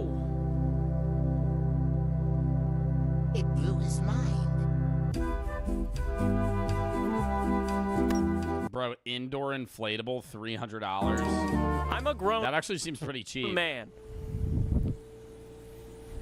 Oh, no, that's way smaller. The weird thing about this... I mean, it is for toddlers. This listing is, I think if you buy it, they just send you a random inflatable. This is not the one I bought. The one I bought had the kiwi on it, like the kid was playing with. It looks like instead of a kiwi, I got that, whatever that is. I'm gonna have some fun now. All right, guys, so the first thing I did was have fun with this Ray Blaster. Climbed up the bouncy house, headed straight to the slide. You already know what I did. Slid down that bad boy, stood up completely unharmed, decided to start punching this target. You guys know I have a pretty mean haymaker, so I literally cut a hole in it, and that's all the fun I got to have with this item.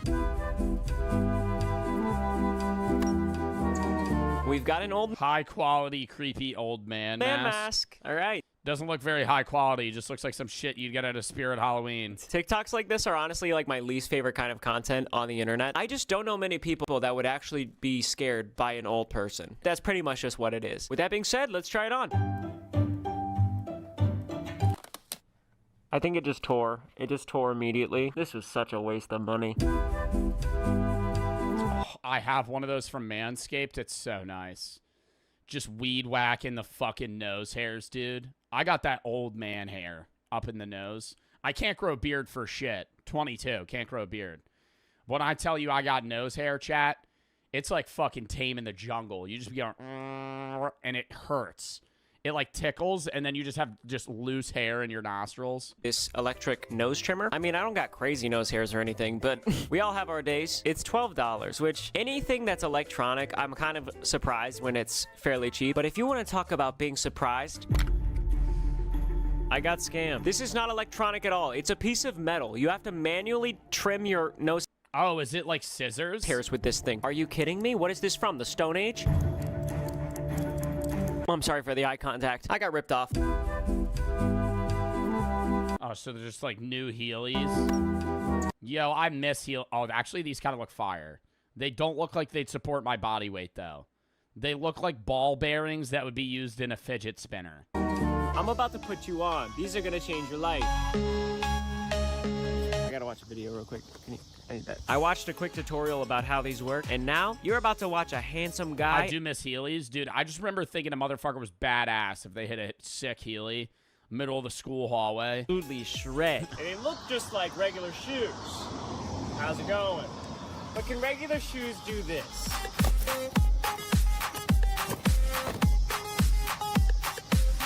Yo, I've always wanted a shoe knife. I feel like that's just the best method of defense.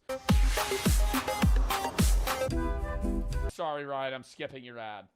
Mewing gum. This is supposed to give you a jawline from another planet. I should look like a different species after chewing. Was that you? No, that's not me. Another planet. I should look like a different species after chewing this gum. The TikTok that I saw promoting this product, he definitely had a transformation that I'm hoping is not real. I'm hoping that his jaw does not look like that. But regardless, let's give this a shot. Comes with quite a bit of gum. Here goes nothing. Oh. It says to chew for 5 to 15 minutes for maximum results, so... Here's my face before mewing gum, and here's my face after. Let me know if you notice a difference. Nope. Uh-oh, nighttime. Randomly nighttime clip. I have never seen people try to sell a product as much as people try to sell this projector. People are doing staged scenes to try to sell this thing. This TikTok is crazy. Yo, you want some ramen? What are you doing? Turn off the lights. I'm finna die. Bro, what do you mean you about to die? Are you a vampire or something? Bro, look up.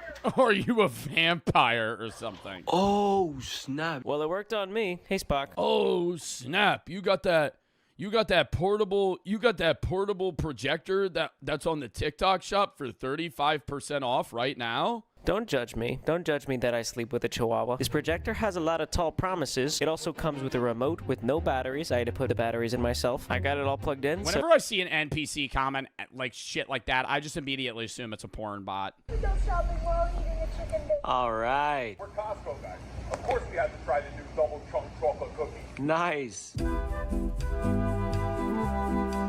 Croc speakers. So it's a Bluetooth speaker that you attach to Crocs. The Crocs in this video have to go down in history. That is a Sprite giblet, a Bluetooth speaker, and headlights. It actually looks like he might commute to work in these things. It's got the little giblet attachment here. I've got my Crocs from when I went to Shrek Swamp, and I've actually never added a giblet to a pair of Crocs before, so let's give it a shot. Here goes nothing. What are you doing in my swamp? Imagine that playing on a 10-hour loop as I walk through the mall.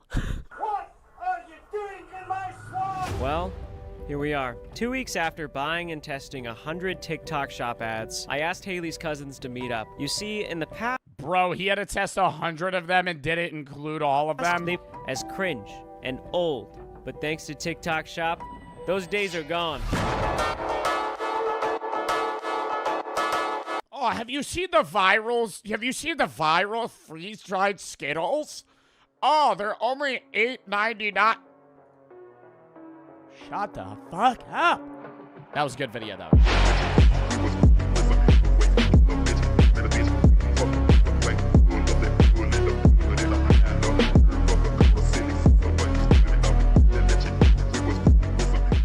Smash or pass, hear me out edition. Surely this is going to be a banger, right?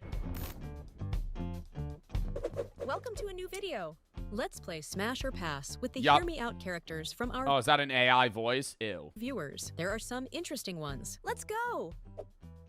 Would you smash? Smash. Smash.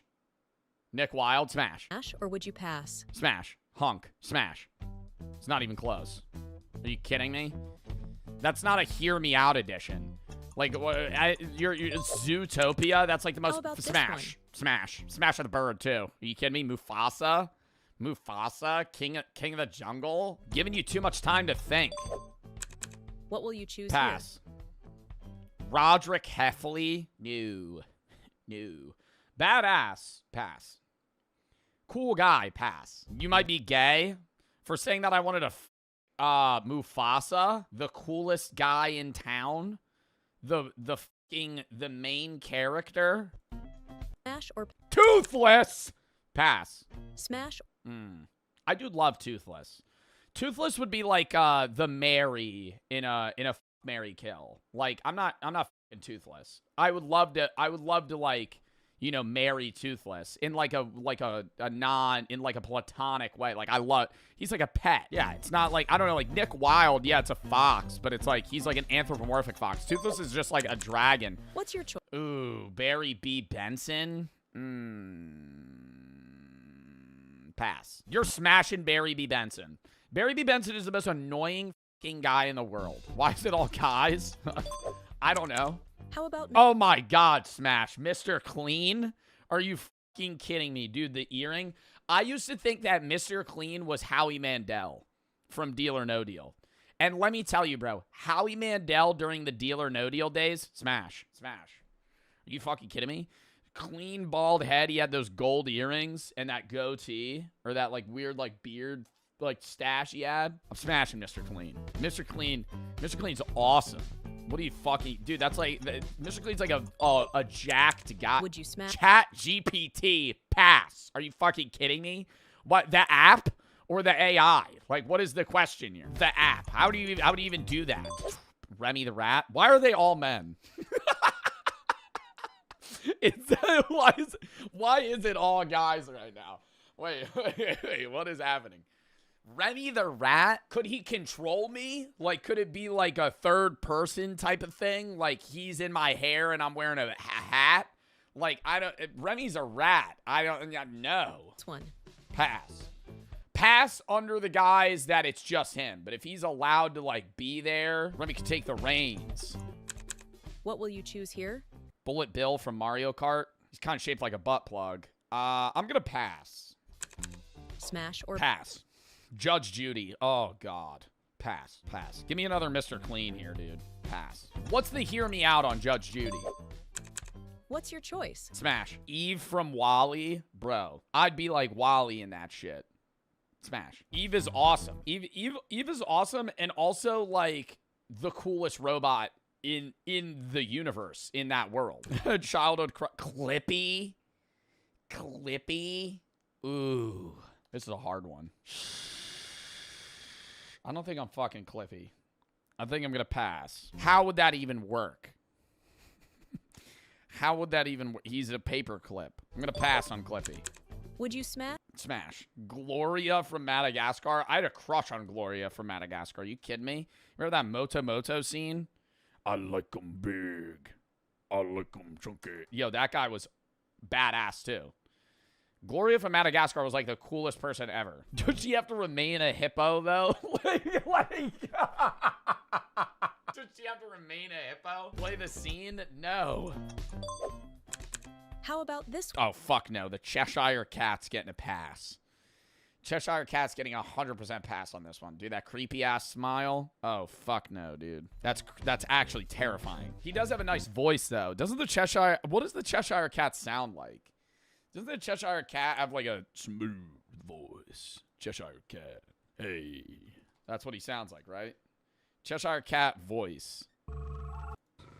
Better have a look. Oh, he does. Oh, no, but look at his fucking face, chat. That's terrifying. Look at him. And he's always like like 3 fucking inches away from your face. No. Mr. Mosby? Mr. Mosby? Pass. They're coming up with some creative ones. I didn't think Mr. Mosby would be on this list. Smash. Are you fucking kidding me? Green M&M? Before or after the sexy boots? Or pass. Before or after the sexy boots? Is this pre or post woke green M&M? Is this Tucker Carlson green M&M? I think it's the green M&M in the image. Pre-nerf. What's your choice? Megamind? Pass. Is it blue? Smash. How about Winona Ryder in Pass. Beetlejuice? Pass. Probably smells bad too. Pass. Gross. Pass. Would you smash or Pass. would you pass? Any character from Phineas and Ferb is a hard pass. Hard pass. For multiple reasons. How about this one? Pat the Handy Hammer. Handy Bandy Hammer. Pat. Pass. I feel like I'm passing on a lot of these. What will you choose?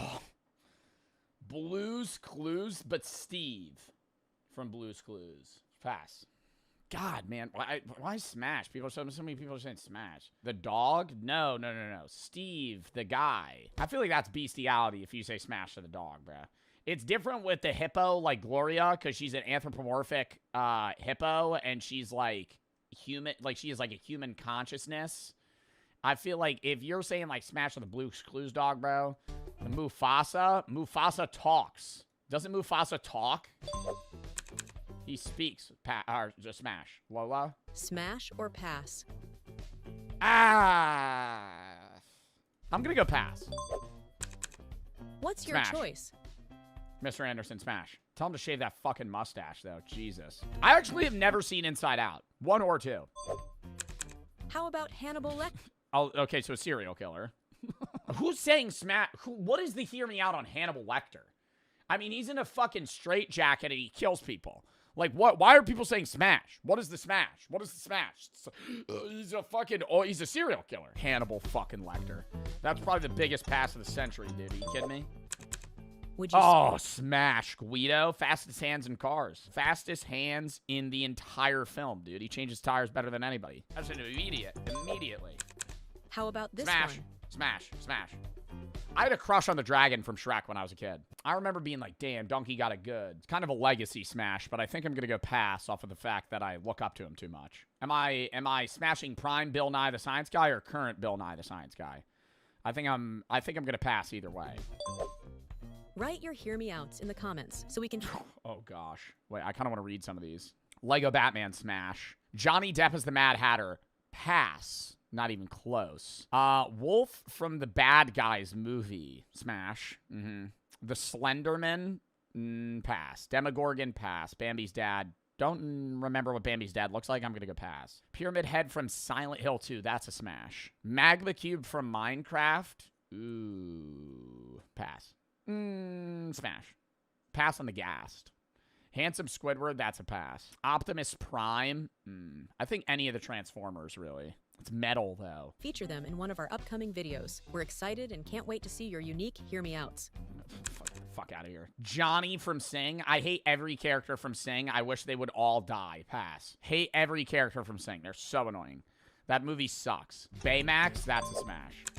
What's your choice? Larry the Lobster. Ooh. Bit of a looks maxer, you know, but he does skip leg day. He's really all in the fists more than anything. The arms aren't really there. I think I'm gonna pass on Larry the Lobster. I don't think I'm gonna hit Larry the Lobster there. How about Robin Williams as Teddy Roosevelt? The smash. Yeah. Robin Williams as Theodore Roosevelt's definitely a smash. I think even regular Teddy Roosevelt. Is Teddy Roosevelt the one that gave a speech when he got shot in the chest? I mean, that's just fucking badass. And now it's Robin Williams, too. Would you smash or would you pass? Isn't she venomous? Pass. Wouldn't that kill you? How about this one? What the fuck is this? Jungle's Clog? What is that? Is that a teddy bear from IKEA? Pass. What is that? What will you choose here? Maleficent. Smash. Maleficent? That's not really... Smash or pass? Yo, Simon from Alvin and the Chipmunks. Pass. The most traumatizing image everybody's seen is the who gets the best head image, and I hate that.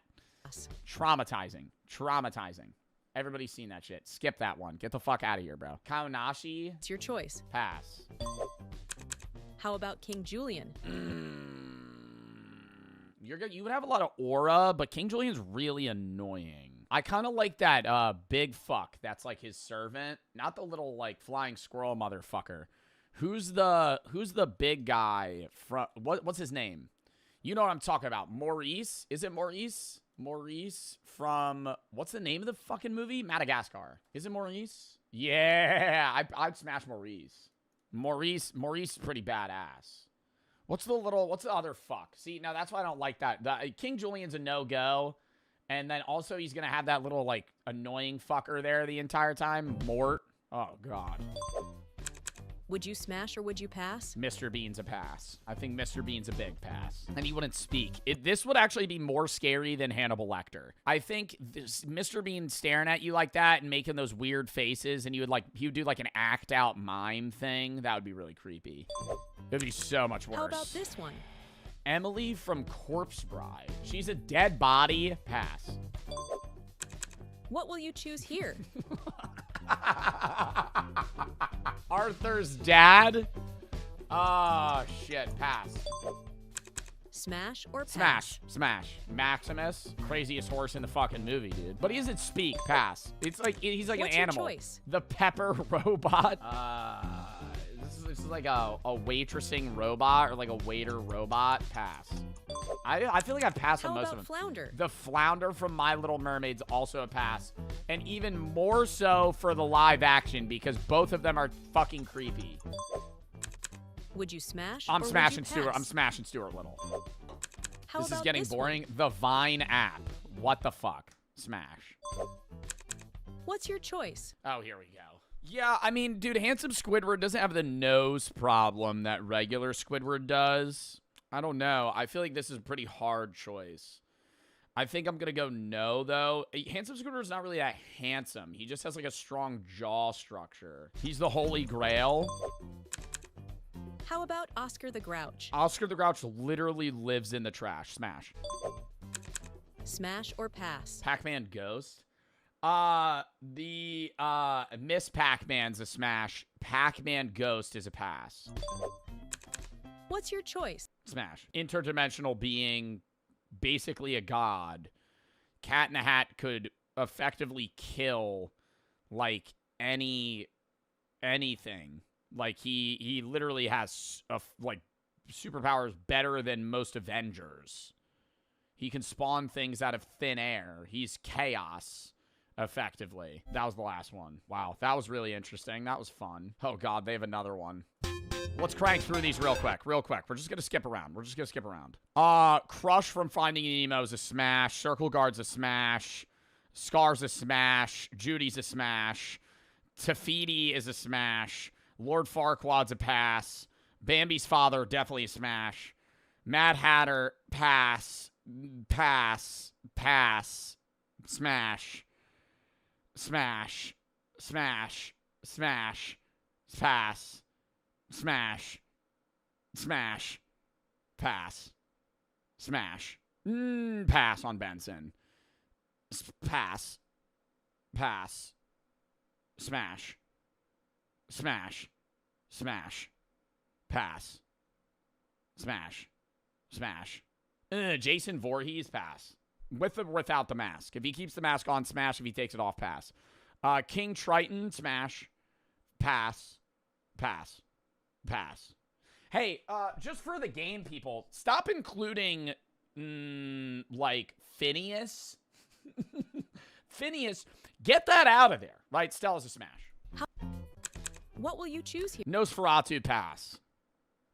Like, what? What? Toy Chica, pass. Peter Malark. Peter Malark from Hunger Games or from Mockingjay? Because Peter Malark from the original Hunger Games, a bit more... I would say prime Peter Malark was Catching Fire Peter Malark. Can we agree on that? I think, like, Josh Hutcherson in Catching Fire, he was, like, a hardened badass. Whereas the first one, he's kind of a chud, and he's also insane in the third one. So I think it depends on the film. Demi Gorgon's a pass. Blue from Rio's a pass. 2D's a pass. Roger Rabbit's a pass. JJ from Outer Banks a pass. Diego's a pass. Pyramid Head's a smash. Shrek's pass. Bruno's a pass. Ghost from Call of Duty's a smash. The fucking Bill Cipher, evil god from Gravity Falls, smash. Villagers from Minecraft, depends what job they have. Thanos, smash. And yeah, that's it. All right, well, that was fun. All right, let's get into the next video.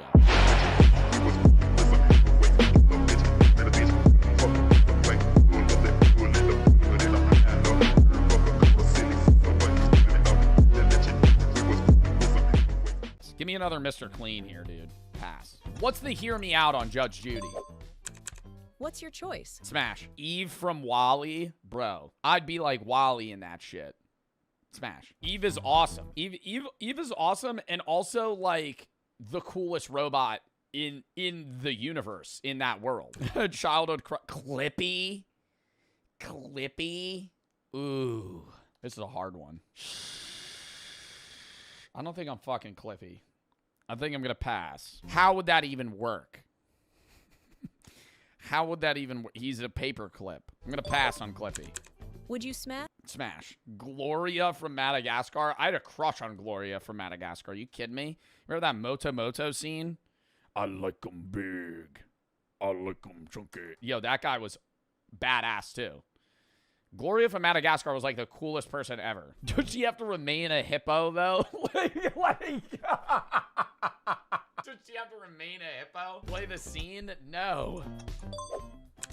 How about this one? Oh, fuck no. The Cheshire Cat's getting a pass. Cheshire Cat's getting 100% pass on this one. Dude, that creepy-ass smile. Oh, fuck no, dude. That's actually terrifying. He does have a nice voice, though. Doesn't the Cheshire... What does the Cheshire Cat sound like? Doesn't the Cheshire Cat have, like, a smooth voice? Cheshire Cat. Hey. That's what he sounds like, right? Cheshire Cat voice. Better have a look. Oh, he does. Oh, no, but look at his fucking face, chat. That's terrifying. Look at him.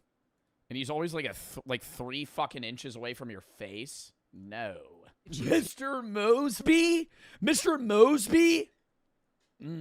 Pass. They're coming up with some creative ones. I didn't think Mr. Mosby would be on this list. Smash. Are you fucking kidding me? Green M&M? Before or after the sexy boots? Or pass? Before or after the sexy boots? Is this pre or post woke green M&M? Is this Tucker Carlson green M&M? I think it's the green M&M in the image. Pre-nerf? What's your choice? Megamind? Pass. Is it blue? Smash. How about Winona Ryder in Pass. Beetlejuice? Pass. Probably smells bad too. Pass. Gross. Pass. Would you smash or Pass. would you pass? Any character from Phineas and Ferb is a hard pass. Hard pass. For multiple reasons. How about this one? Pat the Handy Hammer. Handy Bandy Hammer. Pat. Pass. I feel like I'm passing on a lot of these. What will you... Blue's Clues, but Steve from Blue's Clues. Pass. God, man. Why Smash? So many people are saying Smash. The dog? No. Steve, the guy. I feel like that's bestiality if you say Smash to the dog, bruh. It's different with the hippo, like Gloria, because she's an anthropomorphic hippo, and she's like human, like she is like a human consciousness. I feel like if you're saying like Smash with the Blue's Clues dog, bro, the Mufasa talks. Doesn't Mufasa talk? He speaks. Just Smash. Lola? Smash or pass? I'm gonna go pass. What's your Smash. choice?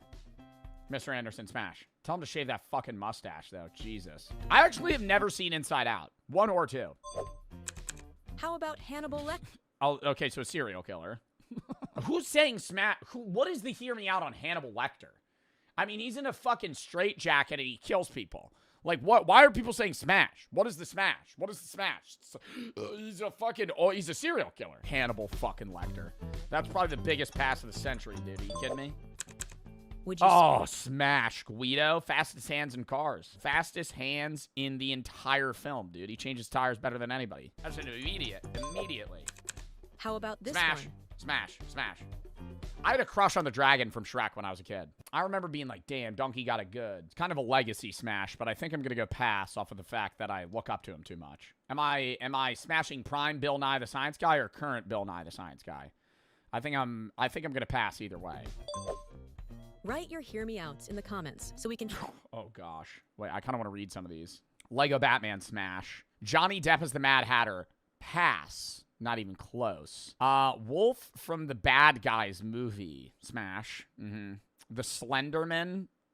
Pass. Demogorgon. Pass. Bambi's dad. Don't remember what Bambi's dad looks like. I'm going to go pass. Pyramid Head from Silent Hill 2. That's a smash. Magma Cube from Minecraft. Ooh. Pass. Smash. Pass on the Ghast.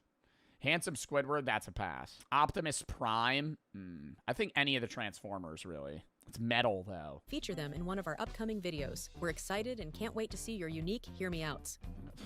Fuck out of here. Johnny from Sing. I hate every character from Sing. I wish they would all die. Pass. Hate every character from Sing. They're so annoying. That movie sucks. Baymax. That's a smash. What's your choice? Larry the Lobster. Ooh. Bit of a looks maxer. You know, but he does skip leg day. He's really all in the fists more than anything. The arms aren't really there. I think I'm gonna pass on Larry the Lobster. I don't think I'm gonna hit Larry the Lobster there.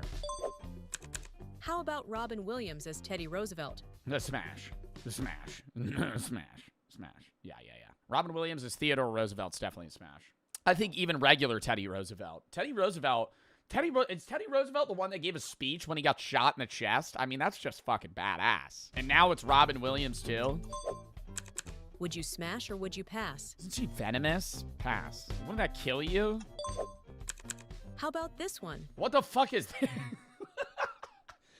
Jungle's Clog? Jungle's Clog? What is that? Is that a teddy bear from IKEA? Pass. What is that? What will you choose here? Maleficent. Smash. Maleficent? That's not really... Smash or pass? Yo, Simon from Alvin and the Chipmunks. Pass. The most traumatizing image everybody's seen is the who gets the best head image, and I hate that. Pass. Traumatizing. Everybody's seen that shit. Skip that one. Get the fuck out of here, bro. Kaonashi? It's your choice. Pass. How about King Julian? You would have a lot of aura, but King Julian's really annoying. I kind of like that big fuck that's like his servant, not the little like flying squirrel motherfucker. Who's the big guy from what's his name? You know what I'm talking about. Maurice? Is it Maurice? Maurice from what's the name of the fucking movie? Madagascar. Is it Maurice? Yeah, I'd smash Maurice. Maurice is pretty badass. What's the other fuck? See, now that's why I don't like that. King Julian's a no-go. And then also he's going to have that little, like, annoying fucker there the entire time. Mort. Oh, God. Would you smash or would you pass? Mr. Bean's a pass. I think Mr. Bean's a big pass. And he wouldn't speak. This would actually be more scary than Hannibal Lecter. I think Mr. Bean staring at you like that and making those weird faces, and he would do like an act-out mime thing. That would be really creepy. It would be so much worse. How about this one? Emily from Corpse Bride. She's a dead body. Pass. What will you choose here? Arthur's dad? Oh, shit. Pass. Smash or pass? Smash. Maximus, craziest horse in the fucking movie, dude. But he doesn't speak. Pass. It's like he's like What's an animal. Your choice? The pepper robot. This is like a waitressing robot or like a waiter robot. Pass. I feel like I've passed on most of them. Flounder? The Flounder from My Little Mermaid's also a pass. And even more so for the live action because both of them are fucking creepy. Would you smash? I'm smashing Stuart. I'm smashing Stuart Little. This is getting boring. One? The Vine app. What the fuck? Smash. What's your choice? Oh, here we go. Yeah, I mean, dude, Handsome Squidward doesn't have the nose problem that regular Squidward does. I don't know. I feel like this is a pretty hard choice. I think I'm going to go no, though. Handsome Squidward is not really that handsome. He just has, like, a strong jaw structure. He's the Holy Grail. How about Oscar the Grouch? Oscar the Grouch literally lives in the trash. Smash. Smash or pass? Pac-Man Ghost? Miss Pac-Man's a smash. Pac-Man Ghost is a pass. What's your choice? Smash. Interdimensional being basically a god. Cat in a Hat could effectively kill, like, anything. Like, he literally has, like, superpowers better than most Avengers. He can spawn things out of thin air. He's chaos, effectively. That was the last one. Wow, that was really interesting. That was fun. Oh, God, they have another one. Let's crank through these real quick. We're just going to skip around. Crush from Finding Nemo is a smash. Circle Guard's a smash. Scar's a smash. Judy's a smash. Tafiti is a smash. Lord Farquaad's a pass. Bambi's father, definitely a smash. Mad Hatter, pass. Pass. Pass. Smash. Smash. Smash. Smash. Pass. Smash. Smash. Pass. Smash. Pass on Benson. Pass. Pass. Smash. Smash. Smash. Pass. Smash. Smash. Jason Voorhees, pass. With or without the mask. If he keeps the mask on, smash. If he takes it off, pass. King Triton, smash. Pass. Pass. Pass. Hey, just for the game, people, stop including, like, Phineas. Phineas, get that out of there. Right? Stella's a smash. What will you choose here? Nosferatu, pass. Like, what? What? Toy Chica, pass. Peeta Malark. Peeta Malark from Hunger Games or from Mockingjay? Because Peeta Malark from the original Hunger Games, a bit more... I would say prime Peeta Malark was Catching Fire Peeta Malark. Can we agree on that? I think, like, Josh Hutcherson in Catching Fire, he was, like, a hardened badass. Whereas the first one, he's kind of a chud, and he's also insane in the third one. So I think it's a smash or pass, hear me out edition. Depends on the film. Demigorgon's a pass. Blue from Rio's a pass. Surely this is going to be a banger, right? S2D's a pass. Roger Rabbit's a pass. JJ from Outer Banks a pass.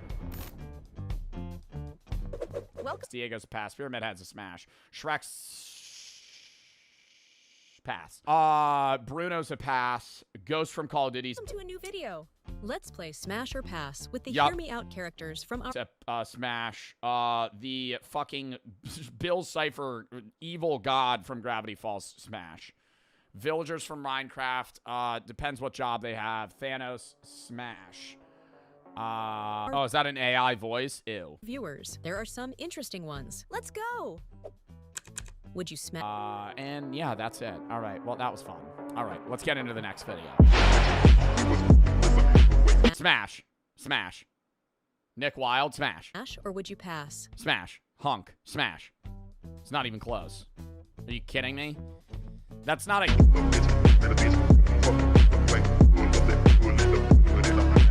Hear Me Out edition. Like, you're Zootopia? That's like the most... Smash. Smash. Smash of the Bird, too. Are you kidding me? Mufasa?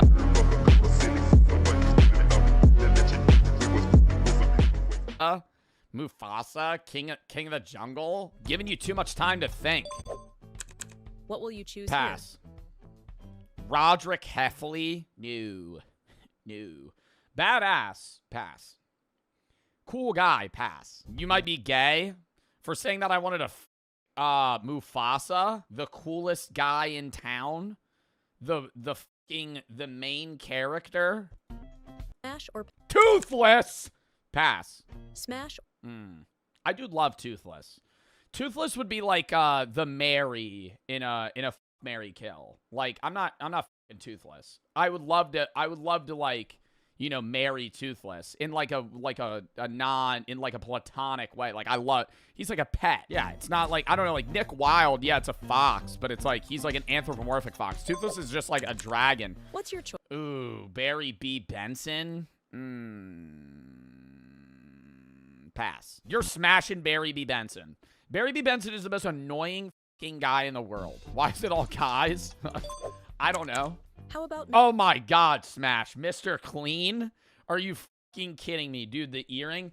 I used to think that Mr. Clean was Howie Mandel from Deal or No Deal. And let me tell you, bro, Howie Mandel during the Deal or No Deal days, smash. Smash. Are you fucking kidding me?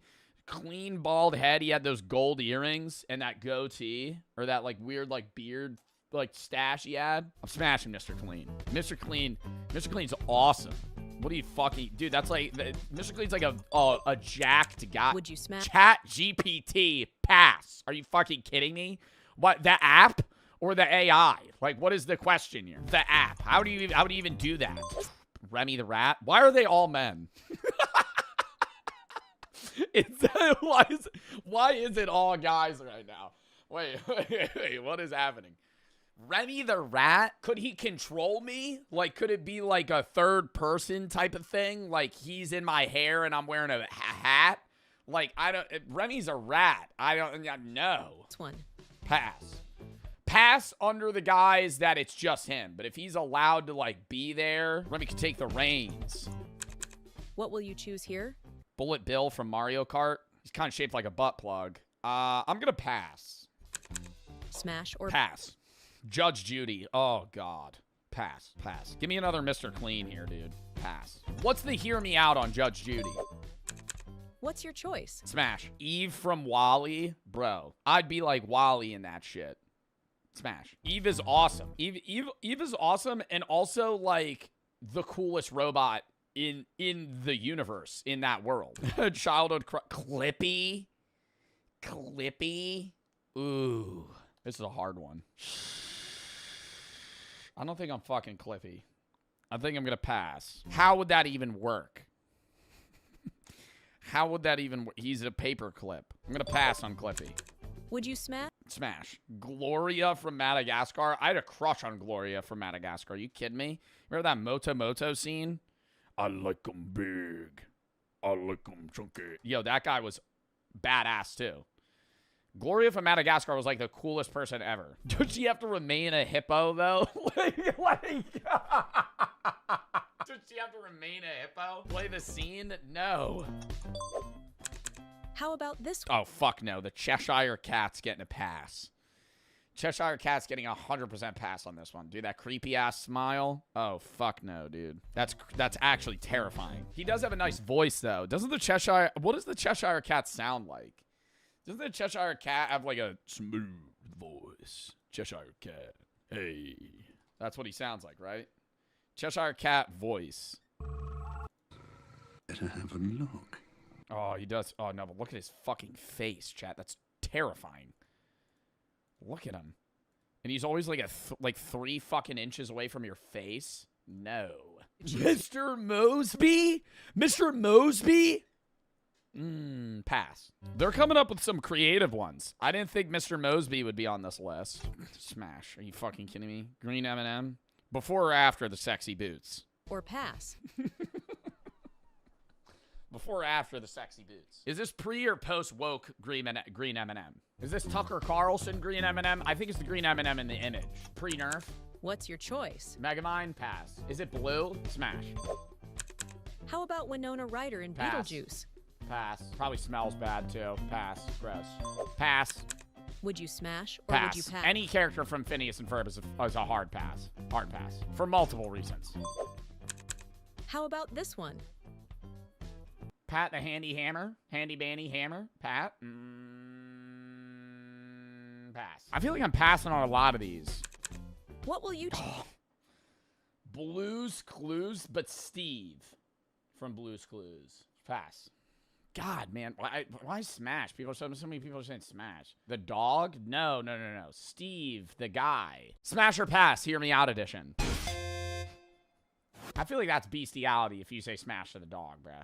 It's different with the hippo, like Gloria, because she's an anthropomorphic. Surely this is going to be a banger, right? Hippo, and she's like human, like she is like a human consciousness. I feel like if you're saying like Smash with the Blue's Clues dog, bro, the Mufasa. Welcome to a new video. Let's play Smash or Pass with the Hear Me Out characters from our... Mufasa talks. Doesn't Mufasa talk? He speaks. Just Smash. Lola? Smash or pass? Oh, is that an AI voice? Ew. Viewers, there are some interesting ones. Let's go. Would you smash? Smash. Smash. Nick Wilde, smash. I'm gonna go pass. What's your Smash. choice? Mr. Anderson, smash. Tell him to shave that fucking mustache, though. Smash or would you pass? Smash. Hunk. Smash. It's not even close. Are you kidding me? That's not a... Jesus. I actually have never seen Inside Out. 1 or 2. Hear Me Out edition.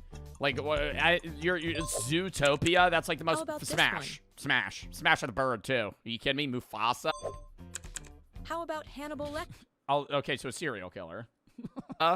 Mufasa? King of the Jungle? Giving you too much time to think. What will you choose Pass. Who's saying smash? What is the hear me out on Hannibal Lecter? I mean, he's in a fucking straitjacket and he kills people.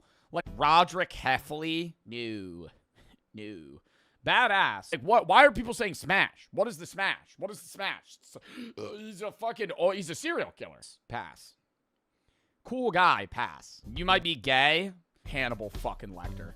That's probably the biggest pass of the century, dude. For saying that I wanted a Mufasa. Kidding me? Would you smash Guido. Fastest hands in cars. The coolest guy in town. The main character. Fastest hands in the entire film, dude. He changes tires better than anybody. Smash or... Toothless! Pass. Smash. That's an immediately. How about this Smash. one? Smash. Smash. I do love Toothless. Toothless would be like the Mary in a I had a crush on the dragon from Shrek when I was a kid. I remember being like, damn, Donkey got it good. It's kind of a legacy smash, but I think I'm gonna go pass off of the fact that I look up to him too much. Marry, kill. Like, I'm not fucking Toothless. I would love to like, am I smashing prime Bill Nye the Science Guy or current Bill Nye the Science Guy? I think I'm gonna pass either way. Write your hear me outs in the comments so we can... Oh gosh. Wait, I kind of want, marry Toothless in like a platonic way. Like he's like a pet. I want to read some of these. Lego Batman smash. Johnny Depp as the Mad Hatter. Pass. Not even close. Yeah, it's not like, I don't know, like Nick Wilde, yeah, it's a fox, but it's like, he's like an anthropomorphic fox. Toothless is just like a dragon. Wolf from the Bad Guys movie. Smash. The Slenderman. Pass. Demogorgon, pass. Bambi's dad. Don't remember what Bambi's dad looks like. I'm gonna go pass. Pyramid Head. What's your choice? Ooh, Barry B. Benson. Pass. From Silent Hill 2, that's a smash. Magma Cube from Minecraft. Ooh. You're smashing Barry B. Benson. Barry B. Benson is the most annoying fucking guy in the world. Why is it all guys? Pass. Smash. Pass on the Gassed. Handsome Squidward, that's a pass. Optimus Prime, I think any of the Transformers, really. It's metal, though. I don't know. How about... Oh my god, smash. Mr. Clean? Are you fucking kidding me? Dude, the earring? Feature them in one of our upcoming videos. We're excited and can't wait to see your unique hear me outs. Fuck out of here. Johnny from Sing. I hate every character from Sing. I wish they would all die. Pass. Hate every... I used to think that Mr. Clean was Howie Mandel from Deal or No Deal. And let me tell you, every character from Sing, they're so annoying. That movie sucks. Baymax, that's a smash. So, Howie Mandel during the Deal or No Deal days, smash. What's your choice? Larry the Lobster, ooh. Bit of a looks maxer, smash. Are you fucking kidding me? Clean bald head, he had those gold earrings and that goatee. No, but he does skip leg day. He's really all in the fists more than anything. The arms, or that like weird like beard like stash he had. I'm smashing Mr. Clean. I don't think I'm gonna hit Larry the Lobster there. Mr. Clean's awesome. What are you fucking, dude? That's like Mr. Clean's like a jacked guy. Would you smash? Chat GPT pass? Are you fucking kidding me? What, the app or the AI? Like, what is the question? How about Robin Williams as Teddy Roosevelt? The smash. Smash. Yeah. Robin Williams as Theodore Roosevelt's definitely a smash in here. The app. How do you even do that? Remy the Rat. I think even regular Teddy Roosevelt. Is Teddy Roosevelt the one that gave a speech when he got shot in the chest? I mean, why are they all men? Why is it all guys right now? That's just fucking badass. And now it's Robin Williams too. Would you smash or would you pass? Isn't she venomous? Pass. Wouldn't that kill you? Oh, wait, what is happening? Remy the Rat? How about this one? What the fuck is this? Jungle's Clog? Jungle's Clog? What is that? Is that is that a teddy bear from IKEA? Pass. What is that? Could he control me? Like, could it be like a third person type of thing? Like he's in my hair and I'm wearing a hat. What will you choose here? Maleficent. Hat? Like, Remy's a rat. I don't know. This one. Pass. Smash. Maleficent? That's not really... Smash or... Pass under the guise that it's just him. But if he's allowed to, like, be there, Remy can take the reins. Pass. Yo, Simon from Alvin and the Chipmunks. Pass. The most traumatizing image ever. What will you choose here? Bullet Bill from Mario Kart. He's kind of shaped like a butt plug. I'm gonna pass. Everybody's seen is the who gets the best head image, and I hate that. Pass. Traumatizing. Traumatizing. Everybody's seen that shit. Skip that one. Get the fuck out of here, bro. Kaonashi. It's your choice. Pass. How about King Julian? You would have a lot of aura, but King Julian's really annoying. I kind of like that big fuck that's like his servant, not the little like flying squirrel motherfucker. Who's the big guy from what's his name? You know what I'm talking about. Maurice? Is it Maurice? Smash or pass. Judge Judy. Oh god. Pass. Pass. Give me another Mr. Clean here, dude. Maurice from what's the name of the fucking movie? Madagascar. Is it Maurice? Yeah, I'd smash Maurice. Maurice is pretty badass. What's the other fuck? See, now that's why I don't like that. King Julian's a no-go. And then also he's going to have that little, like, annoying fucker there the entire time. Mort. Oh, God. Pass. What's the hear me out on Judge Judy? What's your choice? Smash. Would you smash or would you pass? Mr. Bean's a pass. I think Mr. Bean's a big pass. Eve from WALL-E. Bro, I'd be like WALL-E in that shit. Smash. Eve is awesome. And he wouldn't speak. This would actually be more scary than Hannibal Lecter. I think Mr. Bean staring at you like that and making those weird faces, and he would do like an act out mime thing. That would be really creepy. It would be so much worse. How about this one?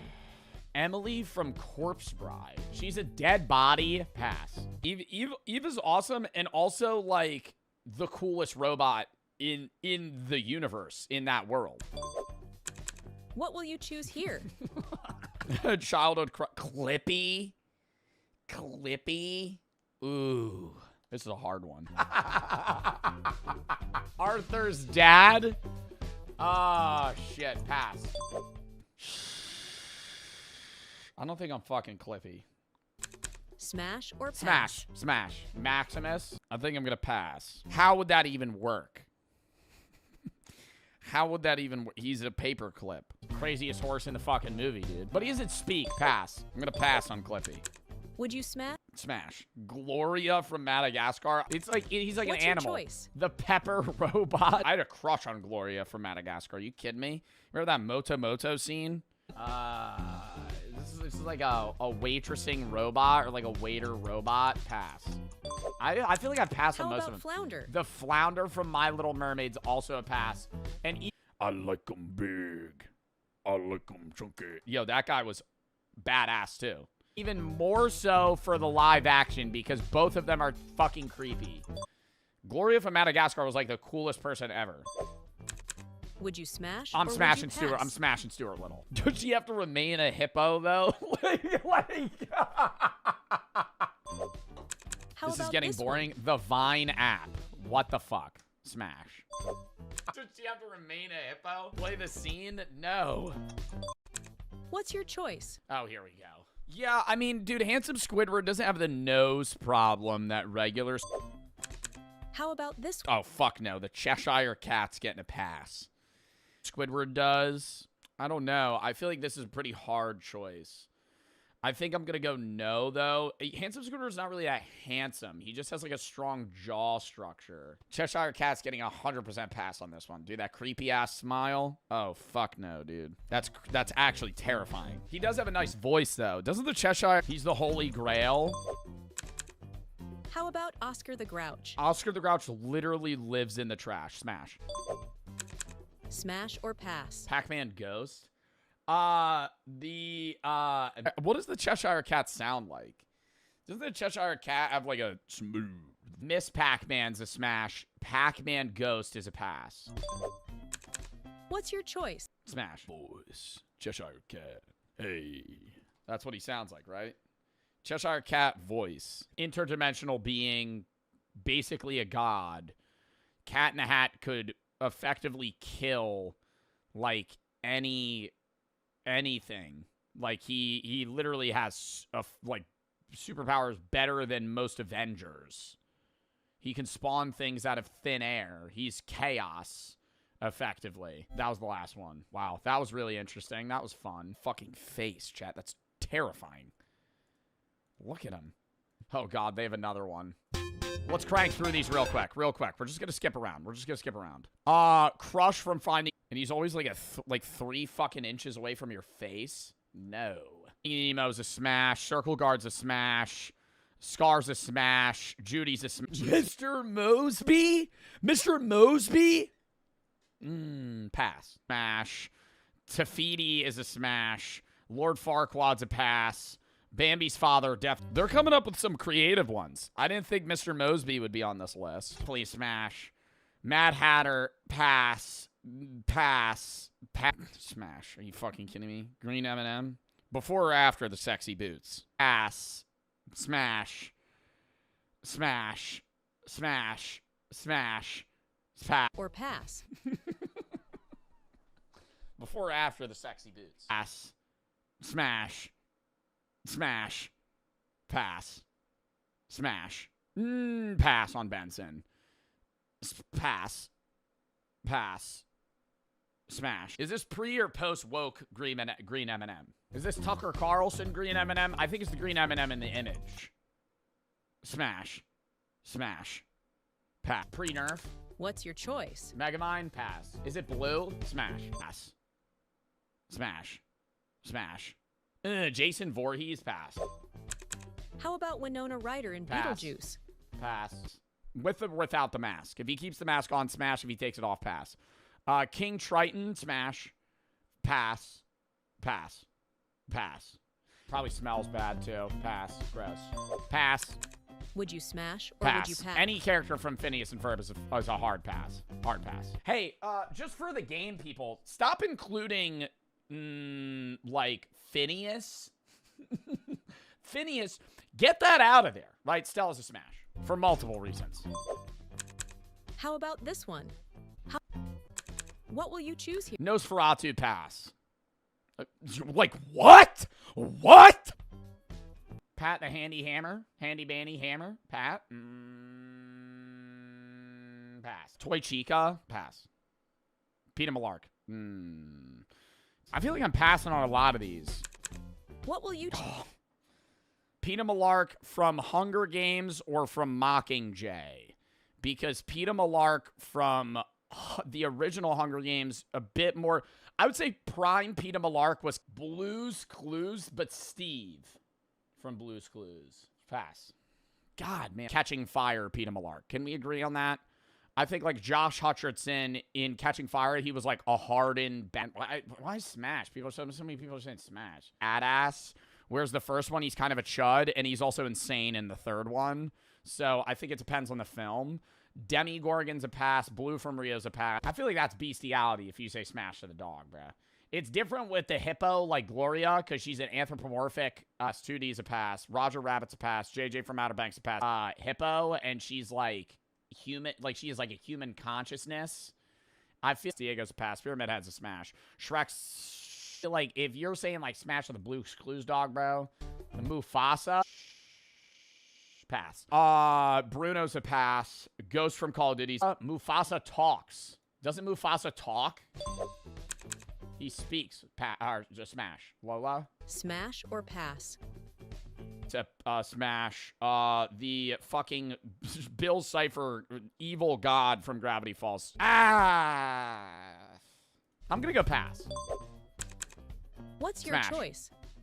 Mr. Anderson, smash. Tell him to shave that fucking mustache, though. Jesus. I actually have never seen Inside Out. 1 or 2. Smash. Villagers from Minecraft. Depends. How about Hannibal Lecter? Okay, so a serial killer. Is what job they have. Thanos, smash. Who's saying smash? What is the hear me out on Hannibal Lecter? I mean, he's in a fucking straitjacket and he kills people. Like, what? Why are people saying smash? What is the smash? What is the smash? He's a fucking, he's a serial killer. Hannibal fucking Lecter. That's probably the biggest pass of the century, dude. Are you kidding me? Would you smash Guido. Fastest hands in cars. And yeah, that's it. All right, well, that was fun. All right, let's get into the next video. Fastest hands in the entire film, dude. He changes tires better than anybody.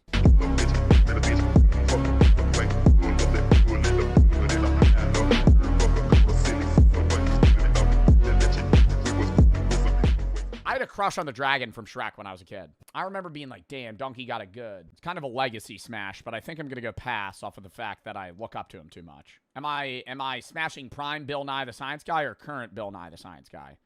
I think I'm going to pass either way. Write your hear me outs in the comments so we can... Oh, gosh. Wait, I kind of want to read some of these. Lego Batman smash. Johnny Depp as the Mad Hatter.